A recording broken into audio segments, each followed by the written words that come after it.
poisoning.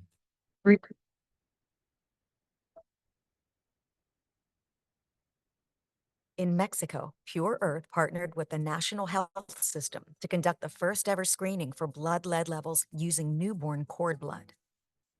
Late one evening in 2015, a nurse in Morelos called us to report a health emergency. A newborn had a blood lead level of 40 micrograms per deciliter, 8 times the Welcome to Pure Earth's 25th anniversary celebration.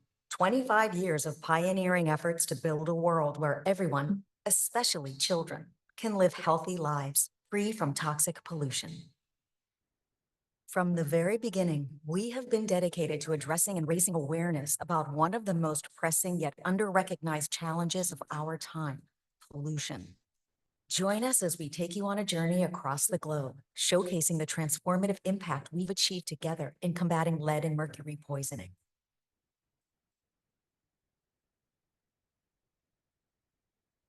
In Mexico, Pure Earth partnered with the National Health System to conduct the first ever screening for blood lead levels using newborn cord blood.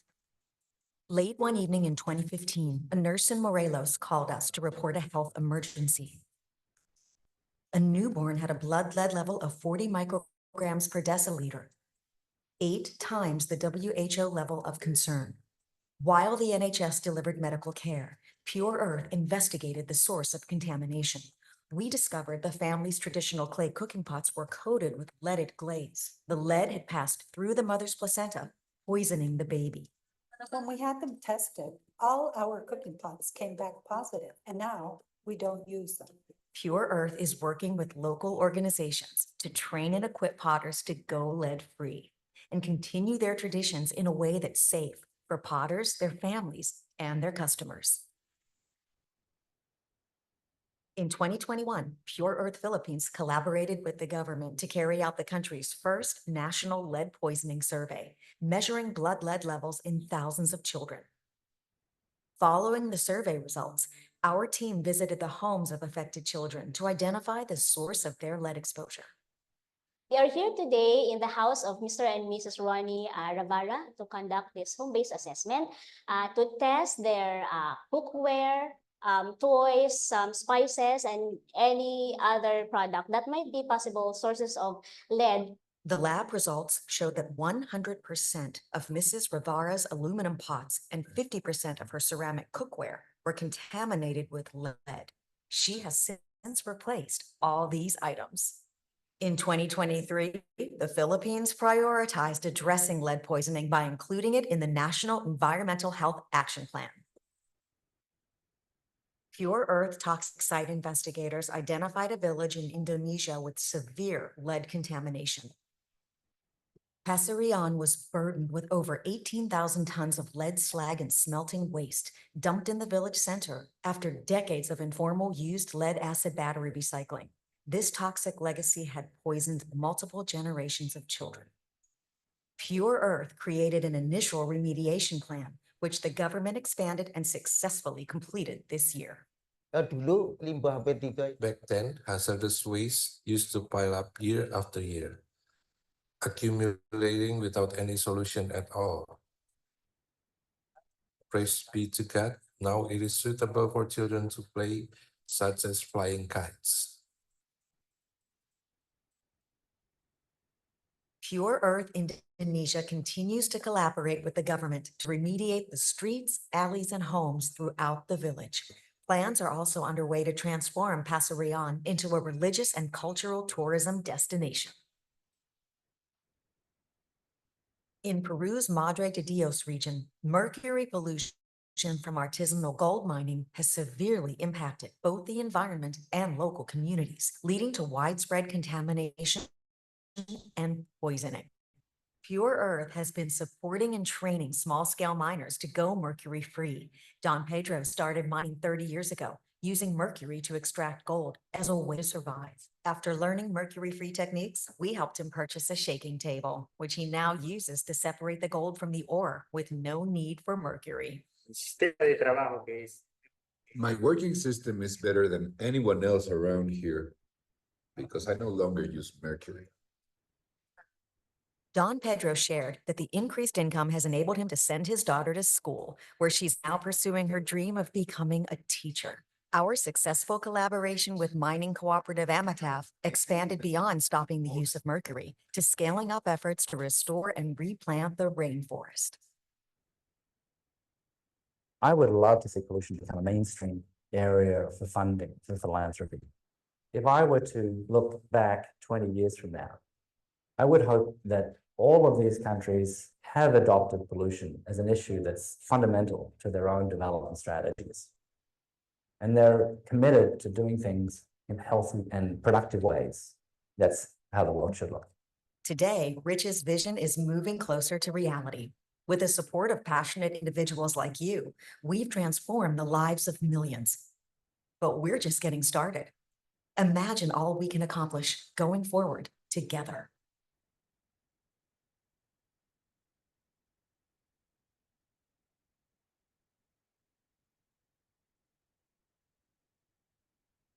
Thank you very much for watching. This is just brief of what Pure Earth and its partners have been doing across the world to support various governments in addressing heavy metal pollution, lead, and mercury. Now we can now continue with my presentation. Okay. I would also want to appreciate GBC for being our media partner in this national dialogue. Okay.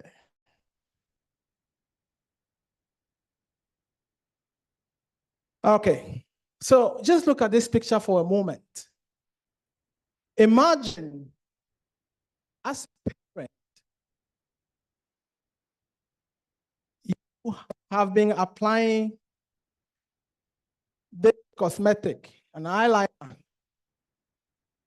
to your children. You have no idea that this eyeliner is heavily contaminated. How would you feel if you find out that this eyeliner is 100% lead? How would you feel?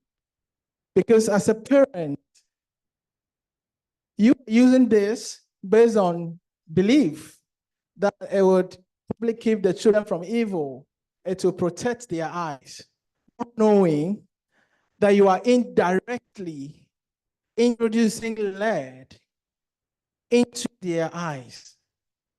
That is the situation we found ourselves in.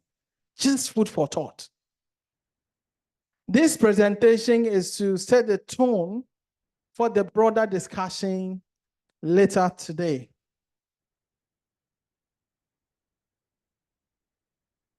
Okay, sorry, it's moving too fast. Okay, we all know, some of us here know about this, but it is worth repeating.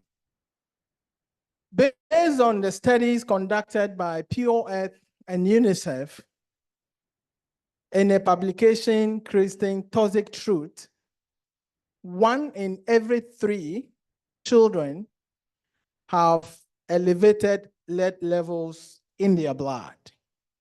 1 out of 3. Now, if it comes to the low middle income countries like Ghana, we are talking about 1 in 2 children. 1 in 2 children.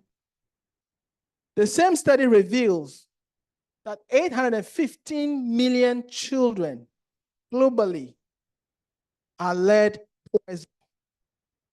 And 95% of this staggering number is in low middle income countries.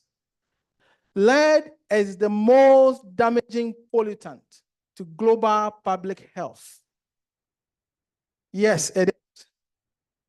It is an enormous issue, but we believe the solutions are available to address this.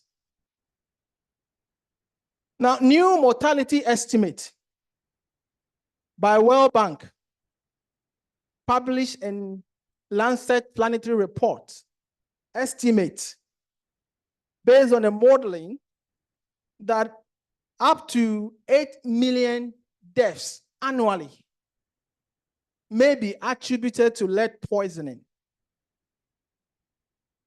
In the past, IHME uses the hypertension, but the World Bank analysis considered factors beyond the hypertension only. And that is why we arrive at that number. Now, these estimates only include cardiovascular diseases, death. Other causes of death,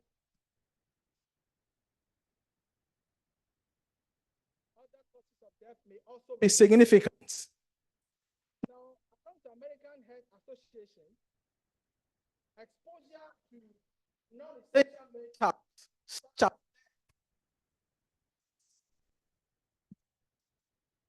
a significant contributor to cardiovascular disease worldwide. So the situation has gone far more beyond just children to even adults.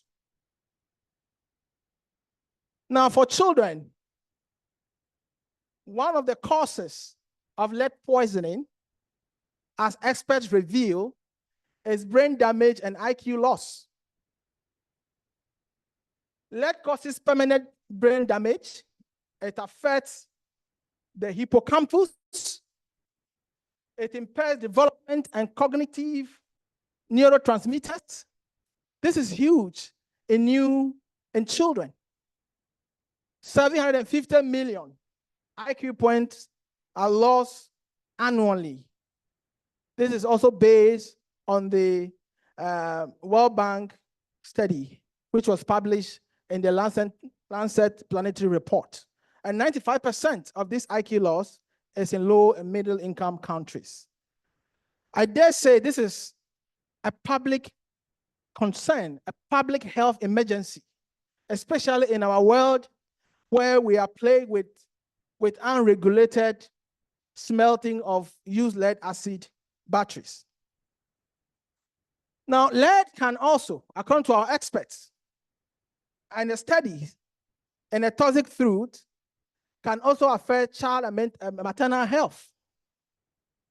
During pregnancy, as we heard in even the video, lead is flushed from the mother's bones into the baby. Our experts suggest that the blood lead level ratio of mother to child is 1:1. So which means the mother has 10 microgram per deciliter of lead poisoning is transferred directly to the baby through the placenta. And so this is concerning.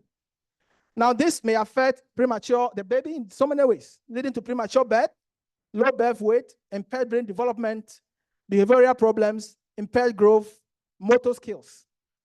We did a community awareness campaign to the Rich Hospital early this year, and we were amazed. This was a collaboration between us and the hospital. And we have doctors speaking to some of the issues and how newborns are giving birth with deformities. So it is not someone sitting somewhere saying it, but the experts that are working on the field are encountering these on a daily basis. So aside mercury pollution and poisoning, we have to also deal with lead.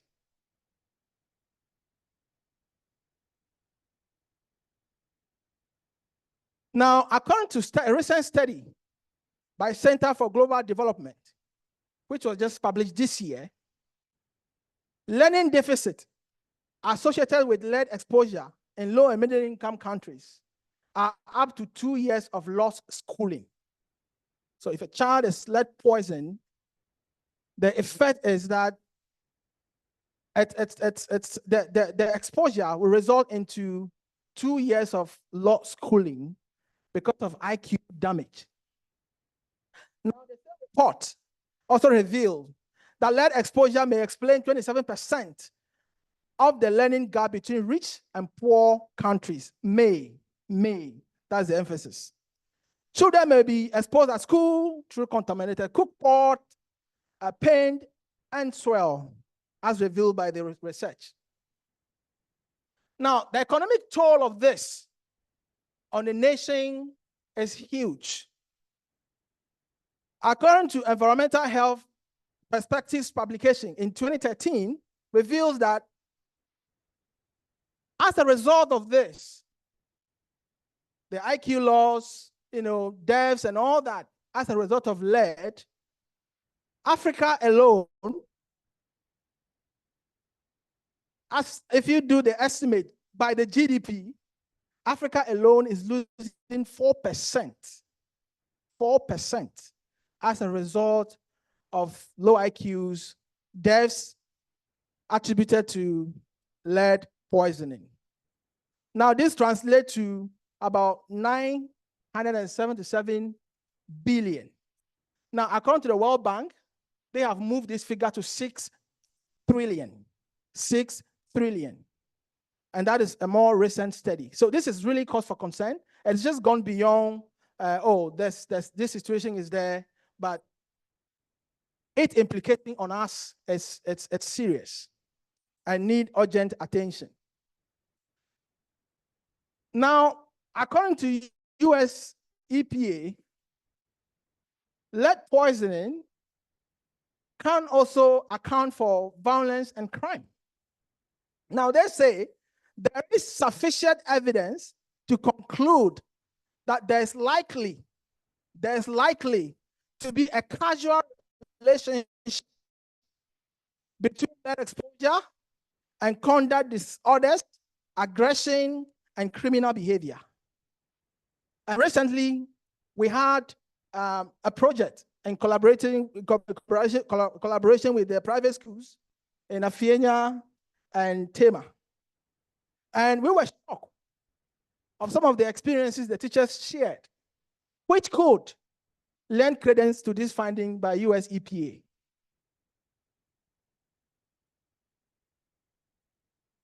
Okay. Now, what are we doing about these statistics? We've seen a lot of the problems. What are we doing about this? Now, Pure Earth has been collaborating with various government agencies in Ghana to identify toxic sites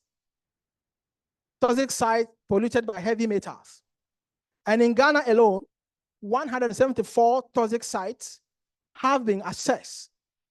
103 sites are actually lead contaminated sites. In fact, there are more to be discovered. I would say that Pure Earth has the largest database of toxic sites in the world. So we call it a Toxic Site Identification Program. This program was done in conjunction with our partners here at Green Art.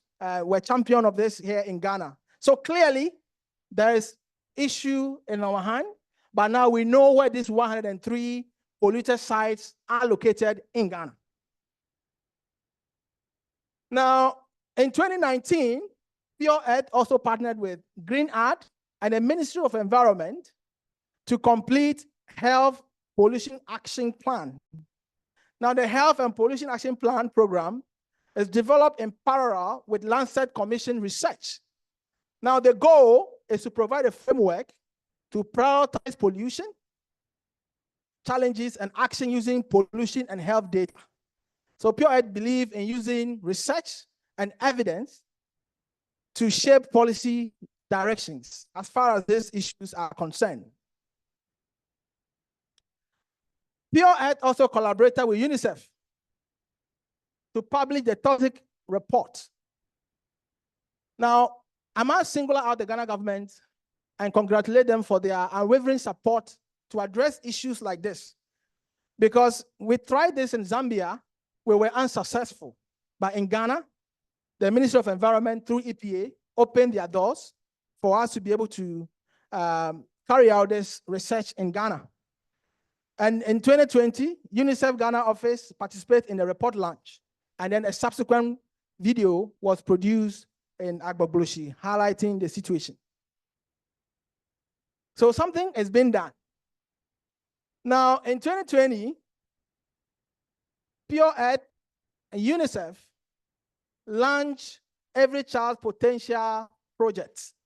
Now, this project was also done in collaboration with Ghana Health Service. And for the first time, was able to do the largest blood level testing and home-based assessment program across 3 ecological zones of Ghana. Now, the findings by Ghana Health Service shows that 53.5% of the children have elevated blood lead levels. 53.5% in these 3 ecological zones. Now, the findings of the home-based assessment by Pure Earth also reveal lead concentration in some consumer products, locally fabricated cookware, eyeliners, etc.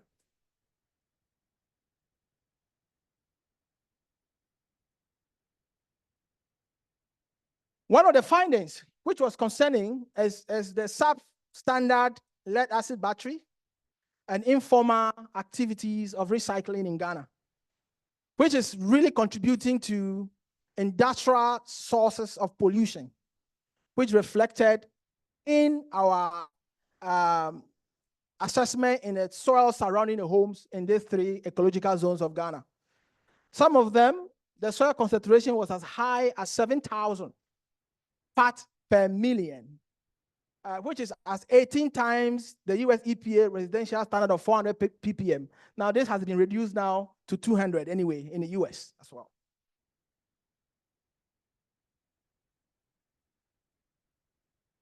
Okay, so another study to further understand the issue in Ghana was a rapid market screening project carried out in 2022.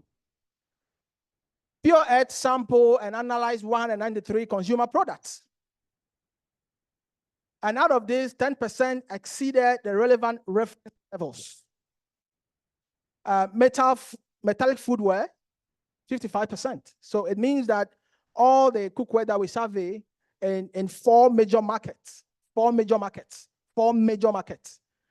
in Ghana, 55% had higher lead concentrations. In fact, as much as 26,000 parts per million in some of them. Ceramic foodware, 18% exceeded the reference levels. This is in Ghana. Toys, 14% exceeded the reference level. And then cosmetics, 7% exceeded the reference levels. Now, from all this, Pure Earth and UNICEF coordinated an action with Ghana Health Service to declare a national action against lead pollution and poisoning in Ghana. That I would say was one of the successes in last year. Among all this is to establish a multi-sector government lead reduction program. The situation is concerning, and so there's a need for a lead reduction program. We were also recommending prioritization of pollution from ULAP, recycling industry, among other sources. This report, this action plan was eventually submitted to the Minister of Health just before he exited office. And we are still following up with the minister, the new minister, to pick our conversation on how to implement this action plan. So kudos to our partners, UNICEF and Ghana Health Service, for making this possible. What are the major obstacles? General lack of knowledge affecting governments, NGOs, and international communities. Sometimes when you talk to them about lead, it's like, oh, what's that? We know about galamsey, we know about mercury, but which one is this as well? But this is also a very, very important issue. And creating awareness and educations like this will highlight the importance of this.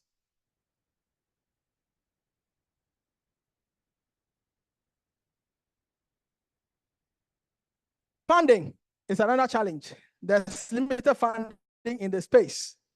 As we can see, HIV is, based on the data by IHME 2021, HIV/AIDS alone had 9.9 billion of funding, TB 2 billion, malaria 2.4 billion. But when you look at lead, it's less than 10 million. So a lot needs to be done. And if you look at the scale of the issue, a lot needs to be done to address it. Then if you compare the global deaths attributed to these diseases, then you would see that the issue of lead demand and attention. So tuberculosis, based on the data provided by IHME in 2019 and 2020, tuberculosis saw 1.1 million deaths, over 1.1 million deaths.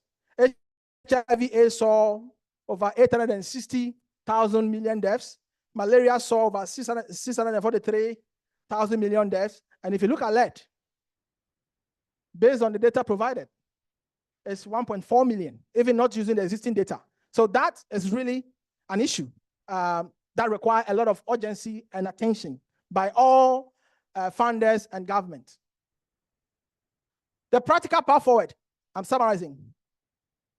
Baseline blood level testing. What we've done in Ghana is only in 3 ecological zones and 3,277 children. We have over millions of children across Ghana. So we are recommending a baseline blood level testing across the country. We could go, capillary sampling is okay. The standard is venous, but capillary sampling is great. Using the lead care kit, which is very fast, it's easy, and you can determine the result instant. Source analysis is very key to determine the sources, markets, and homes. Key interventions like cleanups. I'm happy to say POI is collaborating with Swami District Assembly and EPA to carry out a cleanup in Swami starting this November, because that's one of the polluted sites. Also, follow up with monitoring, communication, coordination, and advocacy so that people can learn about this canker that has plagued our world. Thank you all very much. As we move into the panel discussions, please, this will set the tone. Thank you very much for listening to me.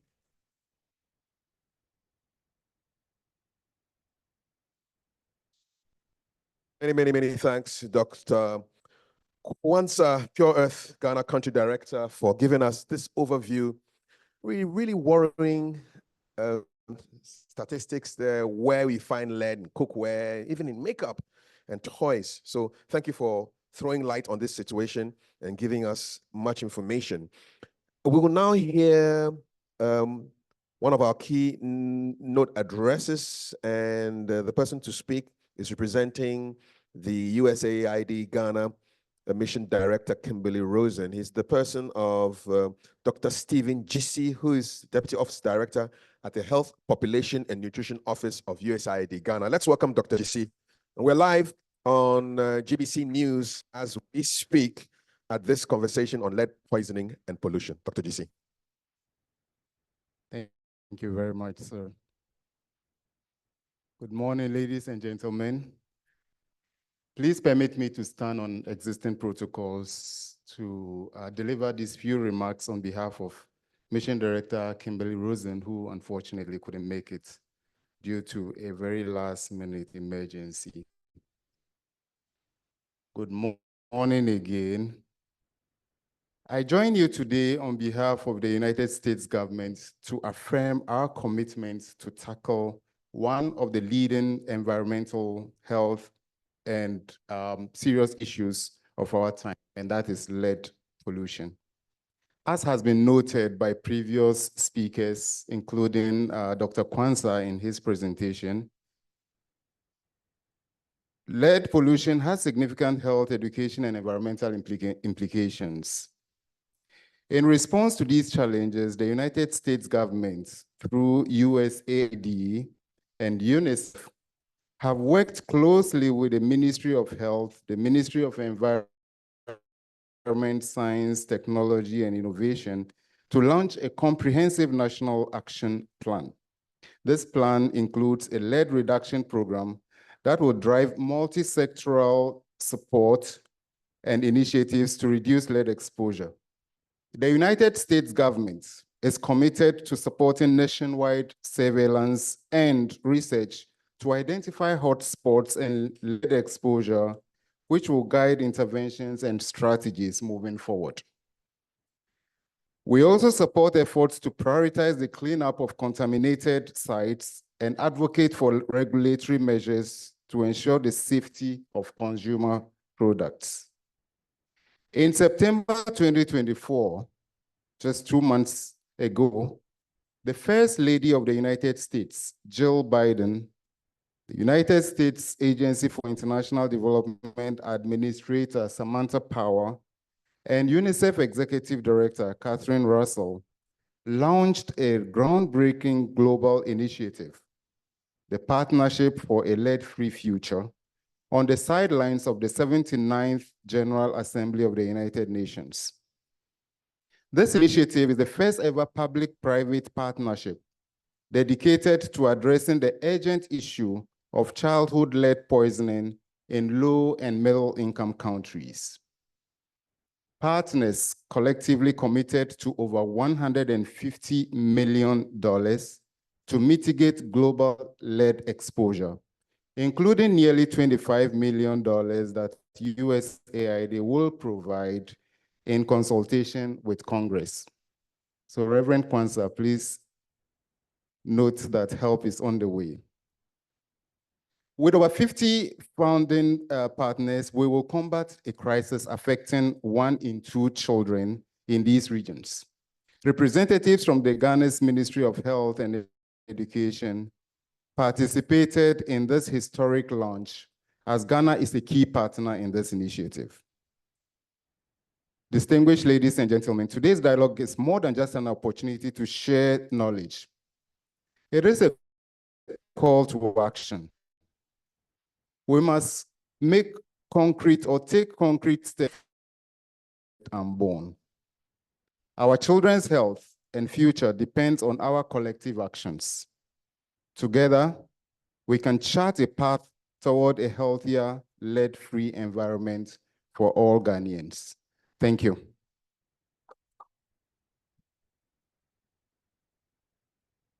Many, many thanks, Dr. GC. And I like the part where you said that help is on the way.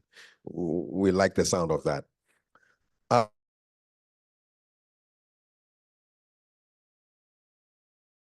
He's responsible for UNICEF's ongoing support to the country in implementing the UNICEF Ghana Country Program of Cooperation. Let's welcome Mr. Fiacre Makasi from UNICEF.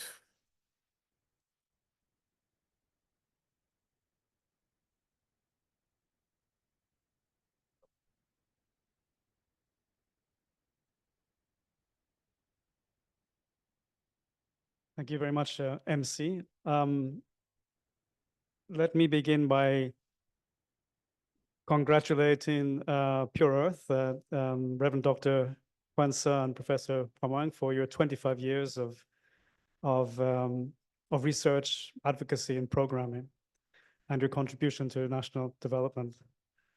Let me also stand on existing protocols, but recognize representatives here. Of course, my colleague, Dr. Chisi from USAID, representatives from the Ministry of Environment, Science, Technology, and Innovation, the Ghana Health Service, and the EPA. I'm very happy to be here today to take part in this national dialogue on lead pollution and poisoning. Just about 2 weeks ago, the Ministry of Health also led efforts to launch the Lead Poisoning Awareness Week and the symposium on ending childhood lead poisoning. I believe these initiatives demonstrate the importance that stakeholders are placing on reducing lead pollution in Ghana, which is commendable. Ladies and gentlemen, as we've heard, lead poisoning is a global public health concern, which severely limits and impacts children and pregnant women. Globally, 1 in 3 children has elevated levels of lead in their blood above the 5 micrograms per deciliter, which is the WHO level of concern. And the recent survey, which has been discussed by the Ghana Health Service, supported by UNICEF and Pure Earth and other partners, shows that over 50% of children in Ghana who were sampled had blood lead levels above that threshold. Lead is one of the 4 major heavy metals which causes human poisoning. And common sources of lead pollution in Ghana include recycling of used lead acid batteries and electronic waste, lead-based paints and pigments, some traditional eyeliners and cosmetics, cookware, and other consumer and consumable products. The effects of lead poisoning on children are far-reaching. It robs them of their potential in adulthood. It robs them of a decent, productive living and their potential to contribute meaningfully to national development. Lead is a toxic component. especially to children, because their brains and nervous systems are still developing and are more sensitive to the effects. Their growing bodies absorb about 4 times the level that adults absorb, and the damage which is done at this early stage is irreversible. Lead poisoning causes severe learning difficulties, behavioral difficulties, health and development difficulties, and in some cases, even death. Accumulated lead in the body is associated with kidney and cardiovascular diseases. And in pregnancy, lead poisoning can be passed on in the womb, causing poor fetal growth, lower birth weight, premature birth, and miscarriage. In 2020, Ghana became the first African country to launch a program called Protecting Every Child's Potential. That program identified the harmful effects of environmental pollutants on children, especially childhood lead poisoning from electronic waste, and pioneered interventions including assessing lead levels of children under 5 years of age, training artisans and scrap dealers on safe and sustainable methods to dismantle e-waste, implementing a lead exposure prevention program to benefit children in identified sites across the country, and raising awareness and advocacy at the community level on the impacts of lead poisoning and environmental pollution. The EPA, Ghana Health Service, and the Department of Factories Inspectorate and others were also supported to assess the risks and reduce exposures to lead poisoning. Partners are now building on this foundation through a new program called A Healthy Environment for Healthy Children, which seeks to scale protection for children from environmental pollutants and ensure that they are able to live and play in a safe and healthy environment to grow, learn, and thrive. But a global challenge also deserves a global movement, and appropriately, as my colleague has mentioned, at the global level, UNICEF and USAID recently launched a partnership for a lead-free future at the 79th UN General Assembly. That partnership aims to unite governments, organizations, and stakeholders in a collaborative effort to end childhood lead poisoning in especially low and lower middle income countries, including Ghana, where over 90% of the global harm from lead poisoning is occurring. Ladies and gentlemen, as we've heard from Dr. Kwanzaa, the damage caused by lead is irreversible. Now is the time to join our efforts to identify, assess, and minimize the sources of exposure by creating a healthy and safer environment for children and pregnant women. That's why today UNICEF is happy to be a partner in bringing together key stakeholders from the government, from industry, academia, civil society, NGOs, the UN, and development partners to bring their contributions to address the challenge of lead pollution and poisoning and advance solutions to protect the most vulnerable, especially children. Every child has the right to a healthy environment, and everyone has a role to play. Thank you.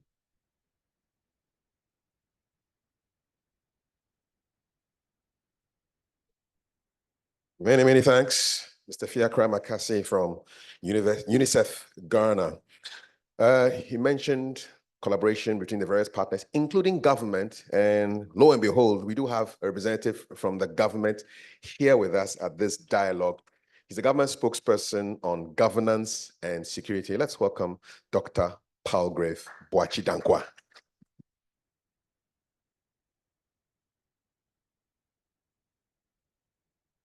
Very good morning to all of you, distinguished ladies and gentlemen and developmental partners.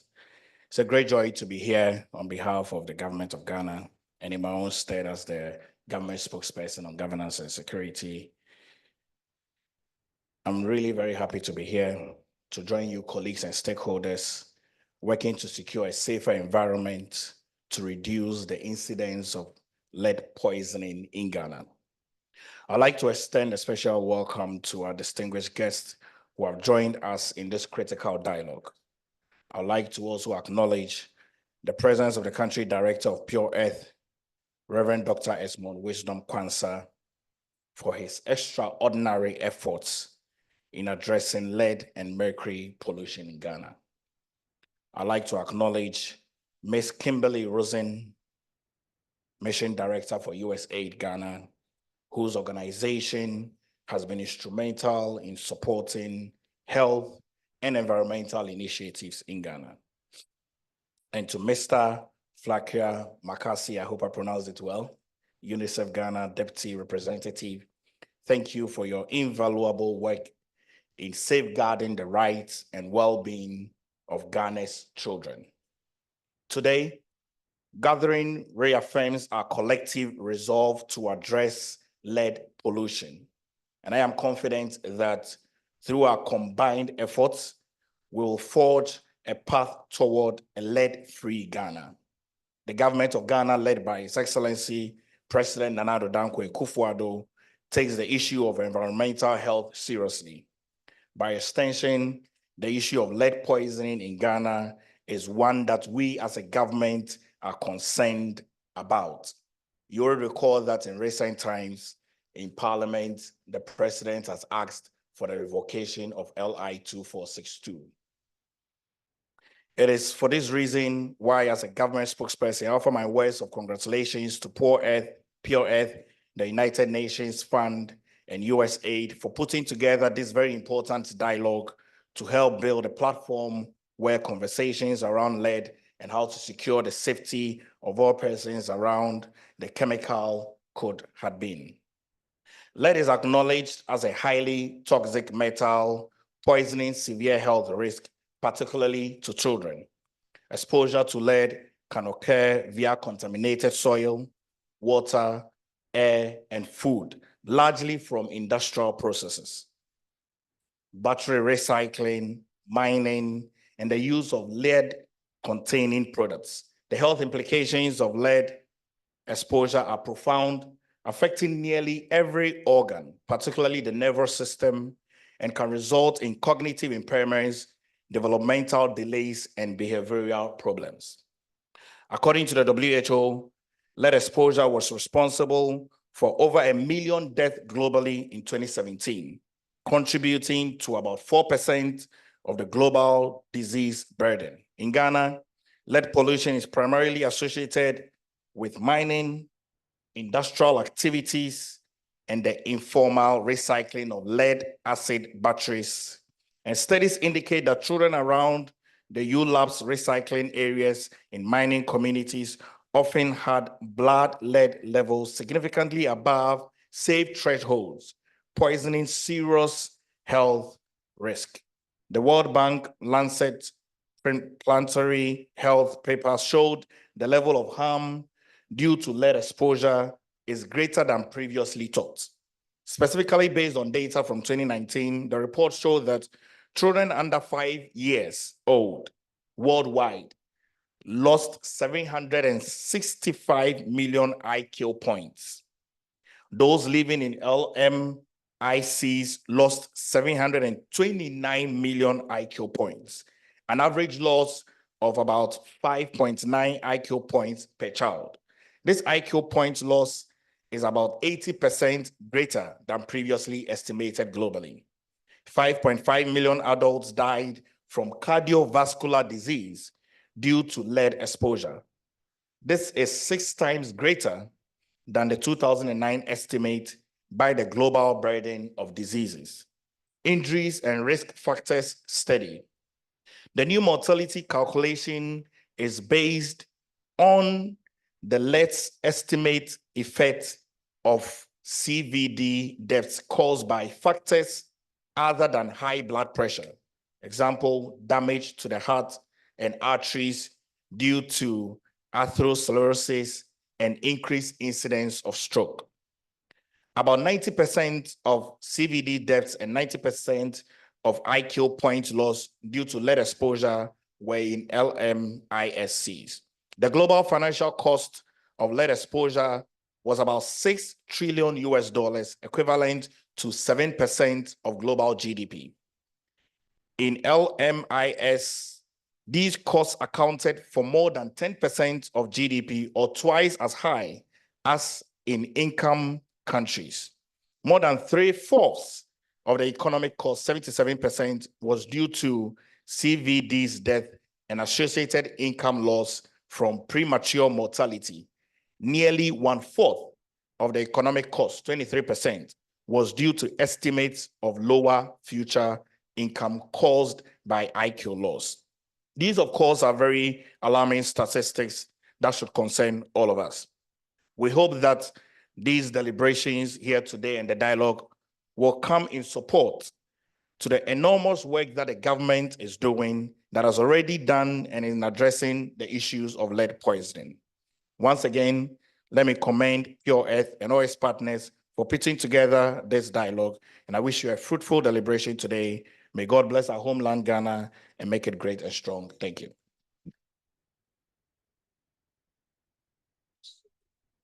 Many thanks, Dr. Abuachi Dankwa, representing the government, for your thoughts and being here to support this conversation. We're live on GBC News, part of the Ghana Broadcasting Corporation's channels, and this is our national dialogue on lead poisoning and pollution. Our theme is Uniting for a Lead-Free Future in Ghana. We are acknowledging all of you are here, as well as industry representatives, those who make the pots and pans in which we cook our food to eat.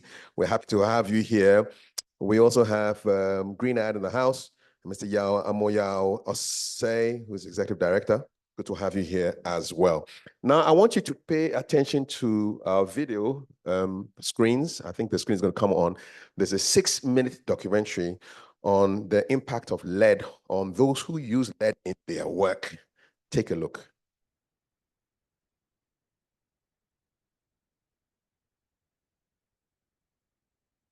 It's a scrapyard in Ashaiman in the Greater Accra region, also one of Ghana's most densely populated suburbs.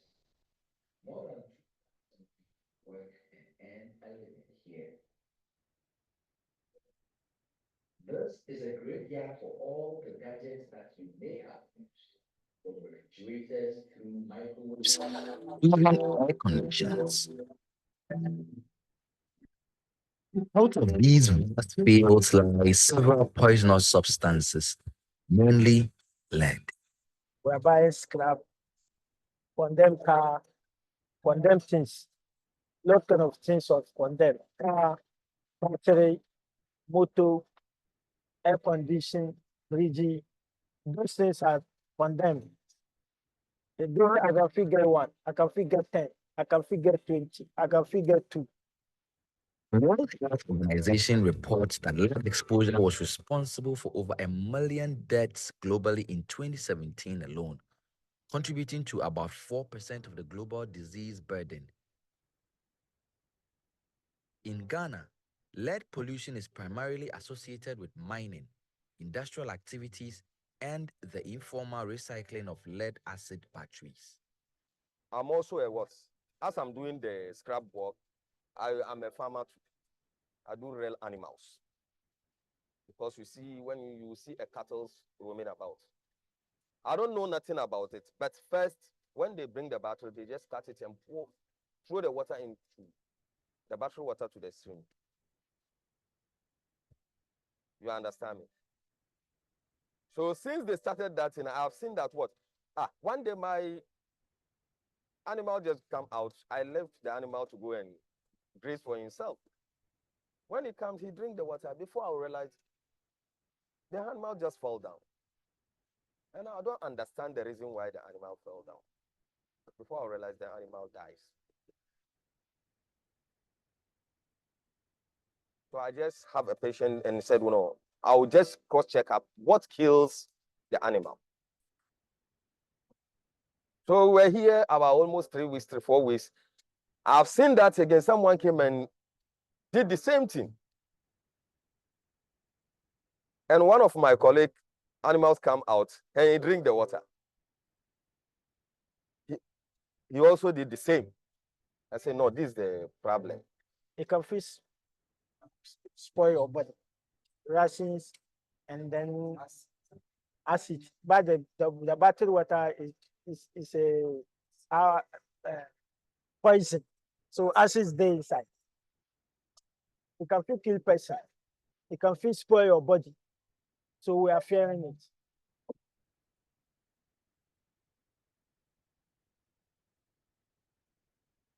When we are dismantling, both we are using chisel and hammer to break a boat. We are using chisel and hammer to cut a car. you see this? You see this? We caught car, and then the car and body touch me. He caught me that. You see? You see this, my eye. It's not like that they burn me. It be iron knock me be that. Burning and recycling, like what happens here in Ashaiman and in mining communities, often lead to blood levels significantly above safe thresholds, posing serious health risks.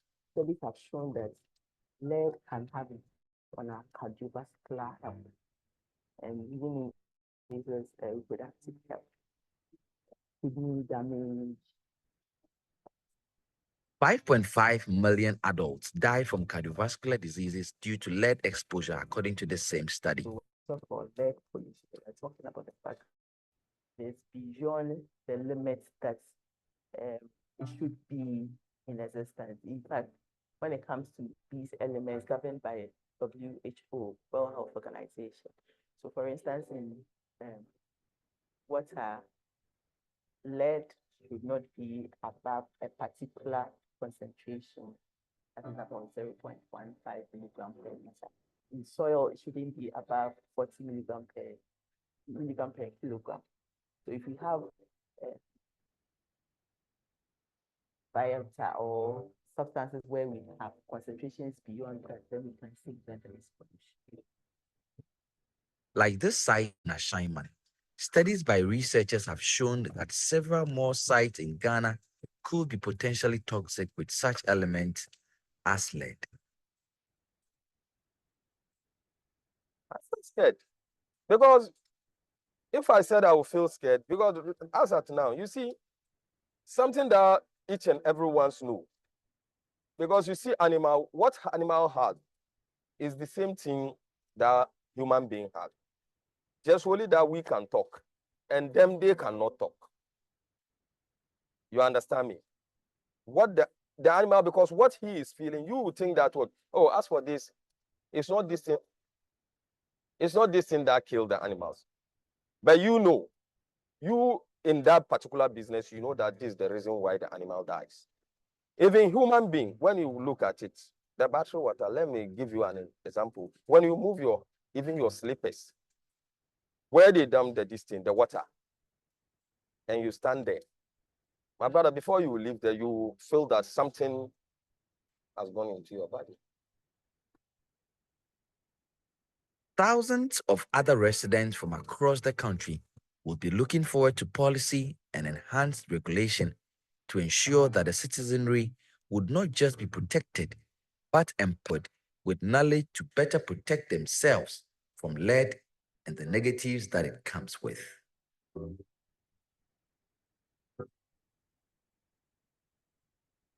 Yeah, you can clap. Yeah, thanks for those who brought this information to us. Imagine if animals could talk, you know, the kind of things they'll be telling us, you know. So really food for thought, really, from that video. Now, the next speaker will be speaking on health impacts of lead pollution, lead poisoning, and the regulatory framework. He works with the Ghana Health Service, and he has just a wonderful name because his name in Ewe means something has happened. Dr. Caesar Nyadejo. Let's welcome him.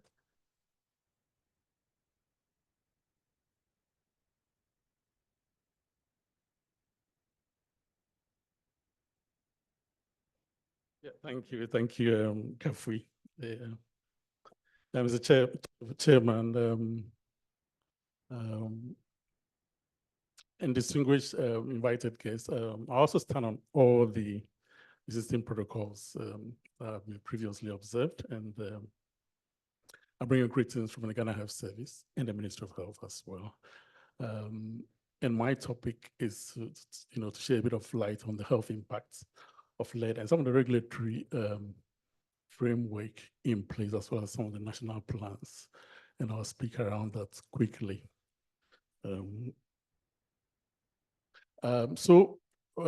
Fortunately, most of the speakers ahead of me have done a lot of the background, a lot of the issues. So I'll run through them quickly and then see where we left off. But we all now know where lead is coming from, and how it's in our environment, and that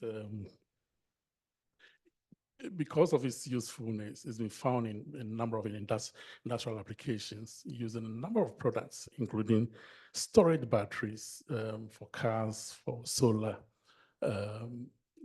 UPS, various places, and so on and so forth, paints, some cosmetic products, even food substances, traditional medicines, used to previously line up, pipe because of its strength and all of that. But depending on from wherever it's coming from, it will find itself in the environment. And once it's in the environment, it will find itself in either one or all of the environmental media, namely air, water, soil, and then consumer products. And from there, humans will get exposed to it. Just to mention that, lead absorption and distribution in the body varies with age. And, children, for instance, are able to absorb more, up to 70%, compared to adults, which absorb just like 20% if lead is in the stomach. And that's probably is one of the reasons why children are probably more vulnerable than adults. Other factors such as the nutritional state of the individual, iron deficiency, calcium deficiency, that's influence absorption of lead. But once absorbed, lead will find itself distributed in the various tissues, including bone. In fact, lead has been known to be stored up in the bone up to over 10 years, so from the bone, it keeps coming back into the blood, complicating all the issues of lead assessment and management, and so on and so forth.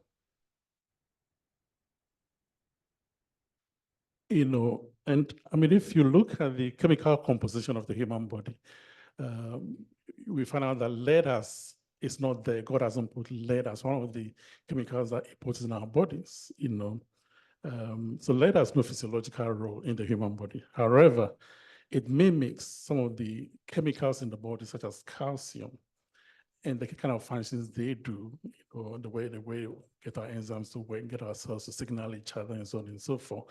Lead mimics that, and that's the way it gets into us. It destroys us. As I've mentioned already, the most vulnerable group include, and I think the previous speakers have mentioned, include women and children. Women, because of the fetus in the womb. In fact, the lower the age, the more destructive lead is to that tissue. And in diagnosing lead, one of the key factors to consider, it's results of blood lead level, as has been mentioned by a number of people. I'll quickly jump to that, and come to the next slide, which is one of the profound issues we found with lead. In that, as research continues about lead exposure and toxicity, we realize that the value, which has been found to be abnormal for lead, which requires action, keeps coming down as the world keeps searching for the damage effects of lead. It used to be 60 microgram per DL, about the past 3 decades, and it keeps coming down, 25 to about 10, and in the recent discoveries, they found even level around just 5 microgram, now it's enough to cause toxicity. And that's a WHO guideline. As we speak, a number of jurisdictions, including CDC, and I think the German environment also are using 3.5, as abnormal cutoff level, and that is one of the problems of lead dilemma that we found, But with that, the impacts, as mentioned by previous speakers, are well known. So it impacts our system, including our nervous system, our blood system, the digestive system, cardiovascular, reproductive, and the renal or the kidneys, and once you follow those organs, the signs and symptoms, follow those organs. But you'll see that the signs and symptoms of lead, we call them, they are non-specific. In other words, they mimic a number of the other symptoms that can be caused by a number of other diseases, and that's why the importance of how lead is diagnosed, the diagnosis is very, very important. We need to be able to do the blood lead levels. That's one of the ways we can tell. But it affects us, from our digestive system, the nervous system, including either, we are highly hyperactive or lethargic, very drowsy, the other opposite, including various other issues, right up to coma, depending on concentration, depending on concentration. Yeah. So the various levels at which the various effects are caused are also now well known. Right from that's around 5 microgram per DL, we see the nervous system effects. For children, for adults, are all well known. Are all well known.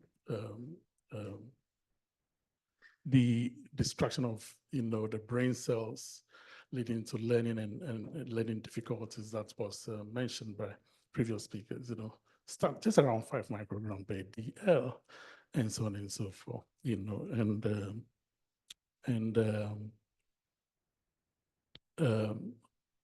as was also mentioned, lead is known for aggressive or violent behavior in children. Higher symptoms then will include, seizures and encephalopathy, disruption of our brain and our nervous system function.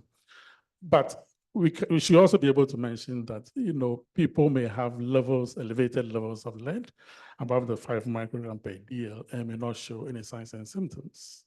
And that's why the importance of screening comes in. I mentioned that at higher levels, you see the other effects that are seen. So I'll go quickly to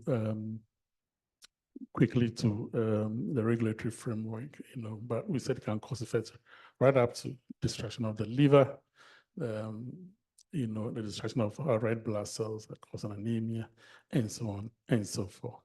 The reproductive outcomes, as has already been mentioned, including miscarriage, stillbirth, premature birth, impaired growth in the womb, low birth weight, even malformations, which is, have all been reported. In adults, lead is very well known for causing, hypertension, and kidney damage. The regulatory framework in place in Ghana, we know we have something on the ambient air quality levels of lead. That standard was developed by the Ghana Standards Authority and the other stakeholders, including EPA. It's supposed to regulate the amount of lead released from industrial emissions. The other one is the one for paints and varnishes, which specify the amount of lead that should be in paint as well. And within the health sector, we actively developing standard treatment guidelines, for the management of heavy metals that should guide health workers in the prevention, diagnosis, and management of lead exposures and poisoning. In terms of the preventive activities, yes, it involves, educational campaigns, and we've been doing that over the years, including somebody mentioned that, like last 2 weeks ago, we had that campaign, to bring up awareness on lead to the general public. We're promoting screening among high-risk groups, and promoting lead-free environment with all the other stakeholders. In terms of the clinical interventions, yes, once you find a person exposed to lead, up to 5 microgram or more, we need to be able to determine and tabulate the exposure to that individual. Other options include nutritional supplementation and then chelation therapy. The standard treatment guidelines being worked on are all part of making these resources available to in Ghana and to health workers to be able to tackle the issue of lead exposure and poisoning in Ghana. In summary, I think those are the health impacts quickly mentioned. We're partnering with all the partners and stakeholders, to make sure that awareness on lead is ongoing. Screening and detections are going on. Various educational efforts are going on. And we're hoping that academia would continue to work, especially on the low level of lead impact on our health, including children. The global efforts with all the various partners, UNICEF, WHO, Pure Earth, needs to continue as we all work on this fight. Thank you.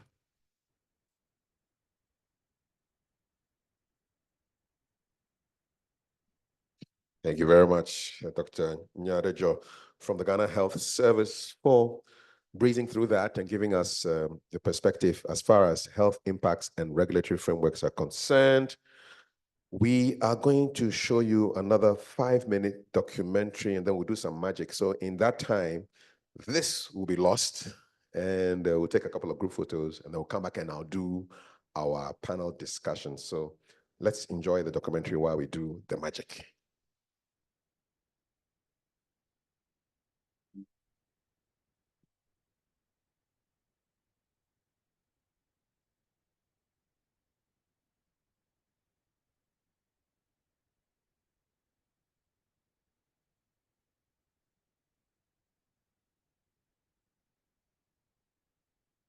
The heart of our communities, an unseen threat lingers: lead pollution. It poisons millions of mothers and children around the world and jeopardizes their health. Exposure to lead can have severe consequences, impairing the nervous system, hindering cognitive development, and casting shadows on our children's future. Lead poisoning can cause irreversible damage to the brain and nervous system, leading to lifelong health issues. Together, mothers like Rebecca are fighting for a lead-free future, demanding action from governments and communities to prioritize lead prevention. My name is Kali Rebecca.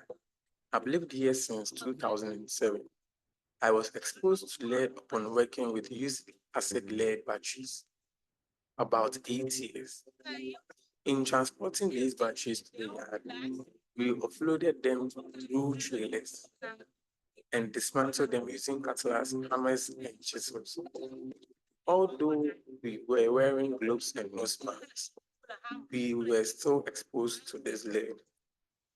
During my period of working with the company, women like us experienced various health complications. I, for instance, could not see my menses for about 3 to 4 months before unexpectedly it comes. Some pregnant women suffered miscarriages, and some even became infertile and couldn't give birth. Due to the high lead levels in the soils, when it rains, we see acid residues as white patches on the soil. We endeavor to advise our kids to stay away from the site, as we know the consequences it has on them and the society. I am pleading with the government to carry out remediation activities on the site to avoid us coming in contact with lead acid deposit. It's time to listen to the voices of lead poisoning mothers and protect the health of future generations. Let's join hands and build a lead-free world.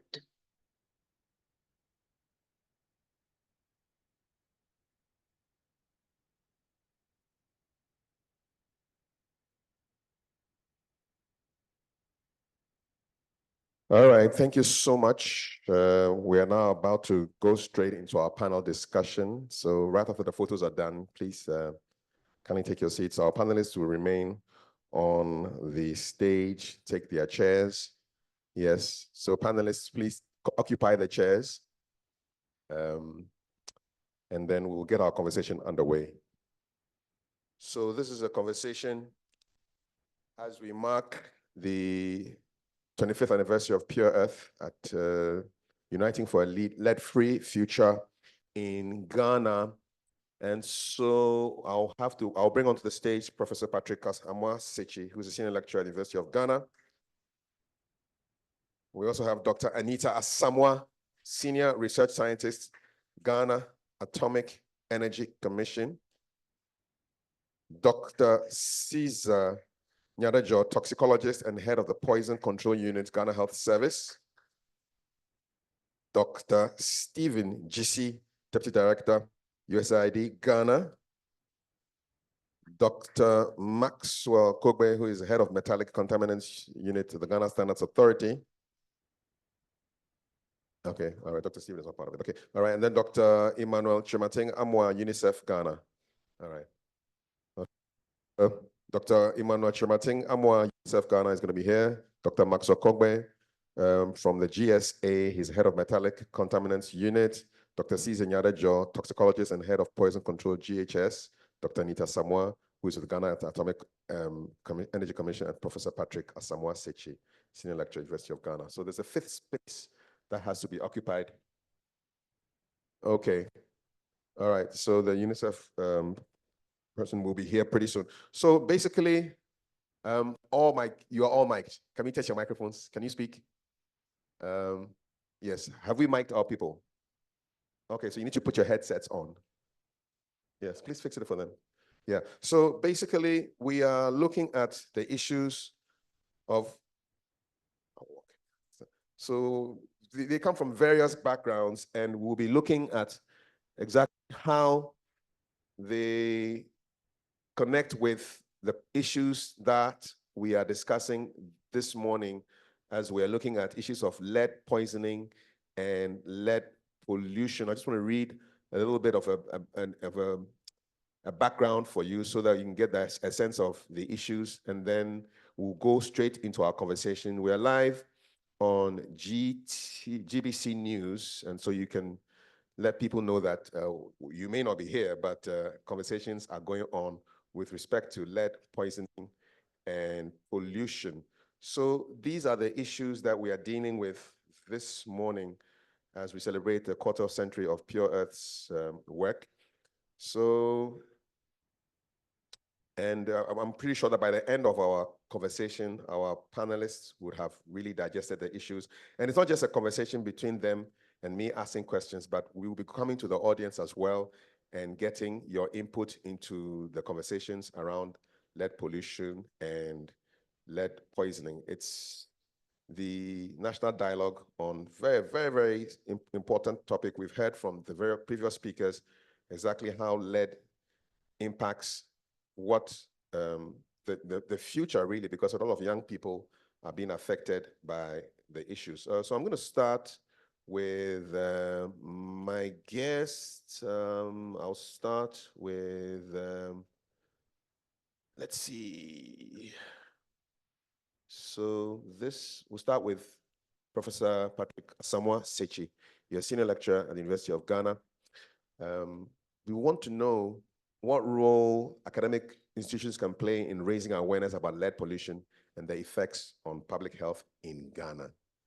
So you can kick us off straight away. All right, thank you very much. I'm glad to be here. In academia, most of our research works are centered on identifying target areas where we have lead pollution. We go on to look for people who are most likely affected by lead pollution, the possible causes, what are the activities that take place in such focus areas or targeted areas. So basically, we conduct research, we come out with results. The results are published. In fact, the results are not supposed to be published and kept on the shelves. They are supposed to be used by governments and interested agencies in formulating policies that could or that will guide in checking lead pollution and so on and so forth. So we try to, as much as possible, disseminate the information out there, most of them through conferences, seminars, and so on. And by so doing, we hope that society is informed about our activities, and then governments also takes it up and do something about it. Thank you. All right, thank you so much for your intro comments. So Dr. Anita Samoa, so you're a senior research scientist with the Ghana Atomic Energy Commission. What are some of the effective strategies for monitoring and mitigating lead contamination in Ghana's mining and battery recycling industries? We saw a little bit of that in the documentary. What are the strategies that we can use to bring this thing down? Thank you very much. I'm also glad to be here. Before you even think of remediation, there's the need to know the source of the lead. So first of all, there has to be research, as Prof. Asamoah said. Then once you are able to identify, quantify, then you look at the remediation strategy. For instance, you can use isotopic technique to be able to identify lead. You can also use it to quantify and also predict the source. So in Ghana, we know we have a lot of research telling us about lead here, lead there. But to be able to even think of remediation, we need to know a major source of the lead, where the lead is coming from, then tackle with various remediation techniques. Thank you. Thank you very much. I'll jump Dr. Nyadejo because he spoke not too long ago. We'll come back to him later. But Dr. Kogbe, so you head the metallic contaminants unit at the Ghana Standards Authority. What do you do there? And yeah, just curious. Yeah, we do a lot. Not only at the metallic contaminants laboratory, but the whole GSA over years. We've invested so much in lead issues. At the GSA, one of our main existence is to protect the consumer. And because lead borders on issues of consumer, we have in place a number of strategies. Precisely, on our standards development, we have various standards. And our standards, they are one of the most strongest that you find in Africa. And they are in line with international practices. We have standards for paint, we have standards for the food too. And in this, we have precisely stated the levels of lead that are accepted in this. And also in testing too, we've invested heavily in metallic testing. And that's where I work. The testing, we have not only lead, mercury, and other toxic metals. We have so much invested in the personnel, and most of the equipment that we have here, we have them at the metallic contaminants unit. And another angle is regarding our certification. Most of the lead issues are from the U labs, those that recycle things from the used batteries.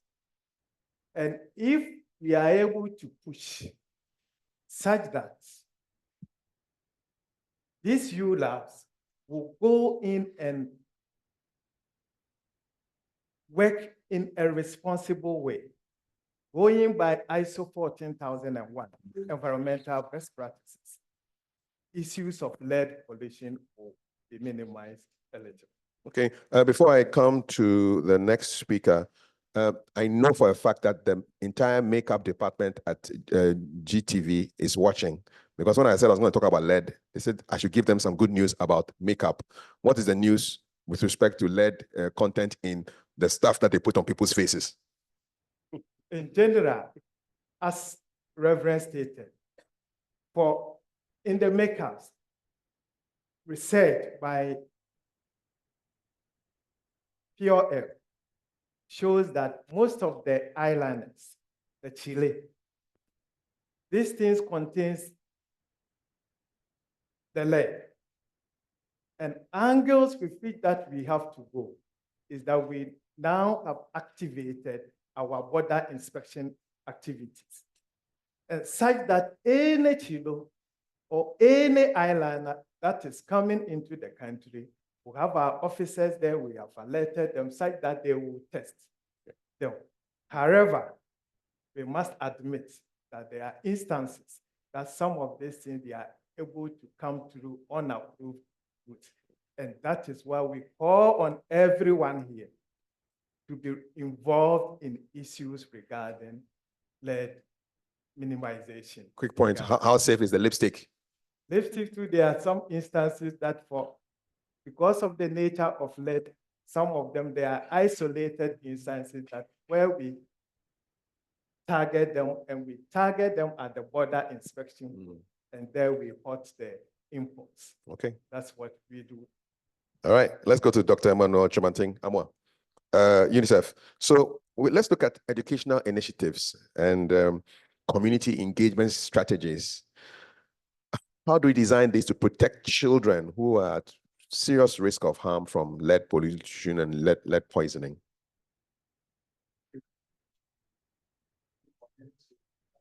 US, all of us.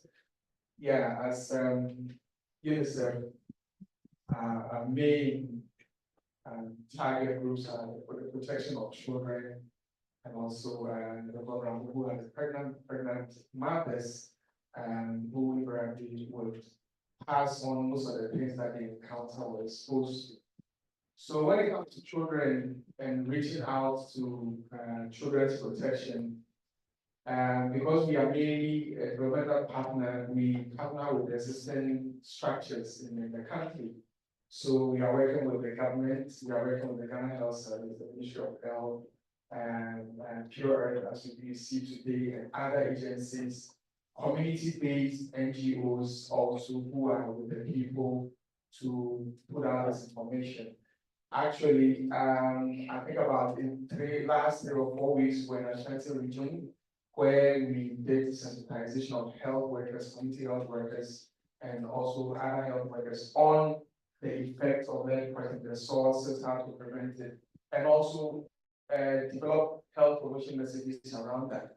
And so they are now being incorporated into regular clinics. So when a woman comes to an antenatal clinic, there are health promotion officers who are speaking about the sources of lead poisoning. When the women go to the child welfare clinics when they call weigh-in, they are also hearing about that. And there are also some that are going to the scrap dealers and, also Superline, Magazine, and other places that are known to be very, they are hotspots for a lot of industrial activity. There are community engagement there. And they do this with their leaders to let them understand the effects and how they can protect themselves. So the issue is that we cannot stop all this work because it's about economics and people's daily life, and that's what put food on the table. But can we do this in a more safer, way so that we are protected with the worker and the children and the mothers who are also at home? So using, rather than using existing structures in the community and in the country, UNICEF support so that children will be, will be made aware. Also with school children, we now have a plan to engage the Ministry of Education to escalate this. In previously, we've engaged other community organizations that have rallied around school children and put this message to students that they know there's some, we know some school children after school will go to these dark sites, go and look for these scrap metals, go and sell and all that. And so that is also something I thought that we are coming up. Thank you. Thank you very much, Dr. Chimatenga Amwa from UNICEF Ghana. You mentioned Ghana Health Service. So let me go to Dr. Caesar Nyadejo from the Ghana Health Service. For someone who just walked into our conversation or just tuned into GBC News, just give them a fresh, a refresher. When are we finding the most common sources of lead exposure in Ghana? Thank you, Kafri. I think the most common source of exposure to lead, in my view, is going to be in the communities. Exposure coming from the air, because we know that one of the activities that one of the sources that it came from, it's recycling of used batteries and electronic equipment. So is that really widespread across Ghana, the recycling? I believe so, because if you look at the communities around, just around where we all came from, you see people collecting scraps and breaking them here and there. And I believe, that once they get into the air, we will inhale them. And with the levels that we're talking about, that at those levels, very low levels, lead can cause, damage to the human body. I think, community exposure is probably one of our biggest challenges. How about the polluted waters, the Galamsey polluted waters? Is there any lead in that? We hear about heavy metals, arsenic, and mercury. Is lead in that water as well? And in the farmlands where people are, digging up, looking for gold? Yeah, thank you. I'm not aware about the levels in those leads. I'm sure, other colleagues of mine on the panel. Yes. Does anybody know? Have that information. Yeah. Does anybody have that information about level of lead exposure in the soils and in the waters? Anybody have? Ghana Atomic Energy Commission? Yes. Research has shown that soil samples picked from mining areas have some appreciable lead in them. Lead can also be found in the soil. So once you open up or excavate, you get it exposed. So yes, from the mining site, from scrap dump sites, from recycling sites, you are likely to find them. And soil test, sediment, water, and even human hair and other things are recording appreciable. Human hair? Yes. The one on our heads or the one in wigs? Not the wigs, natural hair. Okay. Wow. You learn something new every day.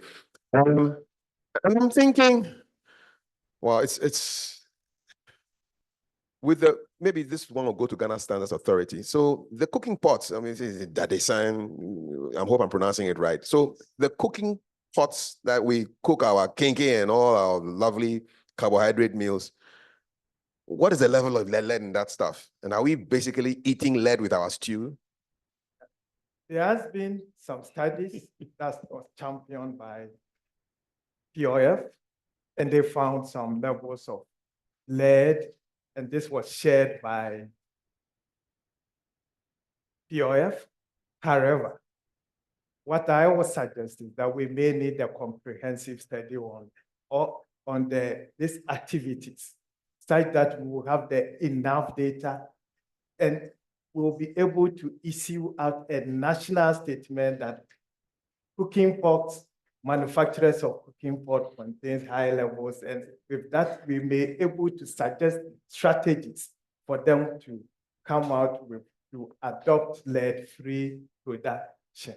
But you are from Ghana Standards Authority. You are the one supposed to set the standards so that we don't go buy lead and come and eat. For the Ghana Standards Authority, cooking pots should be lead-free. So if a business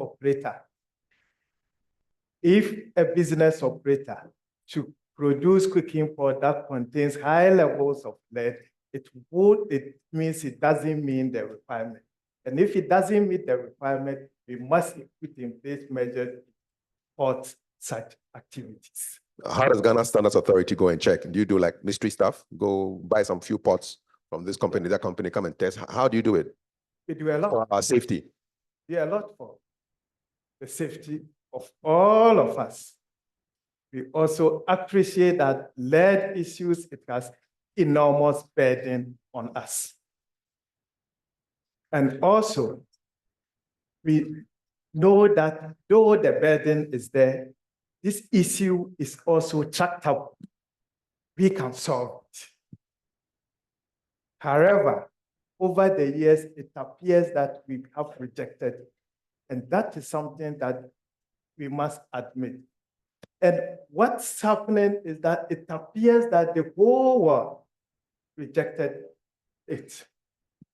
That's why recently in September, there was that monumental launch for a lead-free future. GSA, we have done a lot. What we don't want to miss is the situation that the whole world, we now know the truth. Ghana should be left out. And that is one of the reasons that we are championing it. So what we do is that we have people. We recently launched our enforcement team. And this enforcement team, they go on the market to sample products. And when they sample products that do not meet the requirement, now we engage the people, these artisans, they've been in these activities for long. We engage the people on ways to mitigate this measure. As I speak now, we are launching our offices in OT and Hohoi. And as we have offices around these areas, these officers are now in contact with the communities. And with these approaches, we are able to reach out to a number of individuals, a number of business operators, such that we all will have a lead-free Ghana. Thank you so much. And just jumping off that, uniting for a lead-free future in Ghana, I want to go back to Professor Samoa Sechi. So, how do we transform these research findings on lead pollution? How do we turn them into policy recommendations that governments and organizations can implement so that we can have that lead-free future that we are looking for, Prof? All right, thank you. Before I come to that, I would like to add to what Dr. Anita Samoa said. You see, an activity may be taking place here, but because of landscape dynamics and hydrology, when it rains, you may be taking of just soil, which is contaminated. When it rains, there's most of the time overland flow, what we call sheet flow. It's going to carry everything from the soil. Okay, the metal is leached from the soil and then it is dispersed. And if you're also dealing with a permeable geological formation, then you should also be thinking about groundwater. What is a permeable geological formation? This is a rock that has pore spaces in it, and it can also transmit fluid. So the pore spaces receive the fluid, and then the interconnectivity of the pore spaces allow the fluid to move. So like a rock with lots of holes inside and water can enter. Okay, all right, sure. Thank you. So when this happens, groundwater is also at risk. So it may be happening here, but the net effect, it will go down and it will spread. Now, in our research works, in most cases, we provide recommendations. And one of the ways to disseminate our research works is to either publish it or engage government agencies. This is what we have done. This is what we have seen. And I think that our findings and recommendations can help to formulate certain policies to curtail this activity or this risk. Are they listening to you? To some extent, yes. To some extent, yes, but I think we are not, we haven't gotten there yet. Are you talking for them to listen? Yes, we are talking.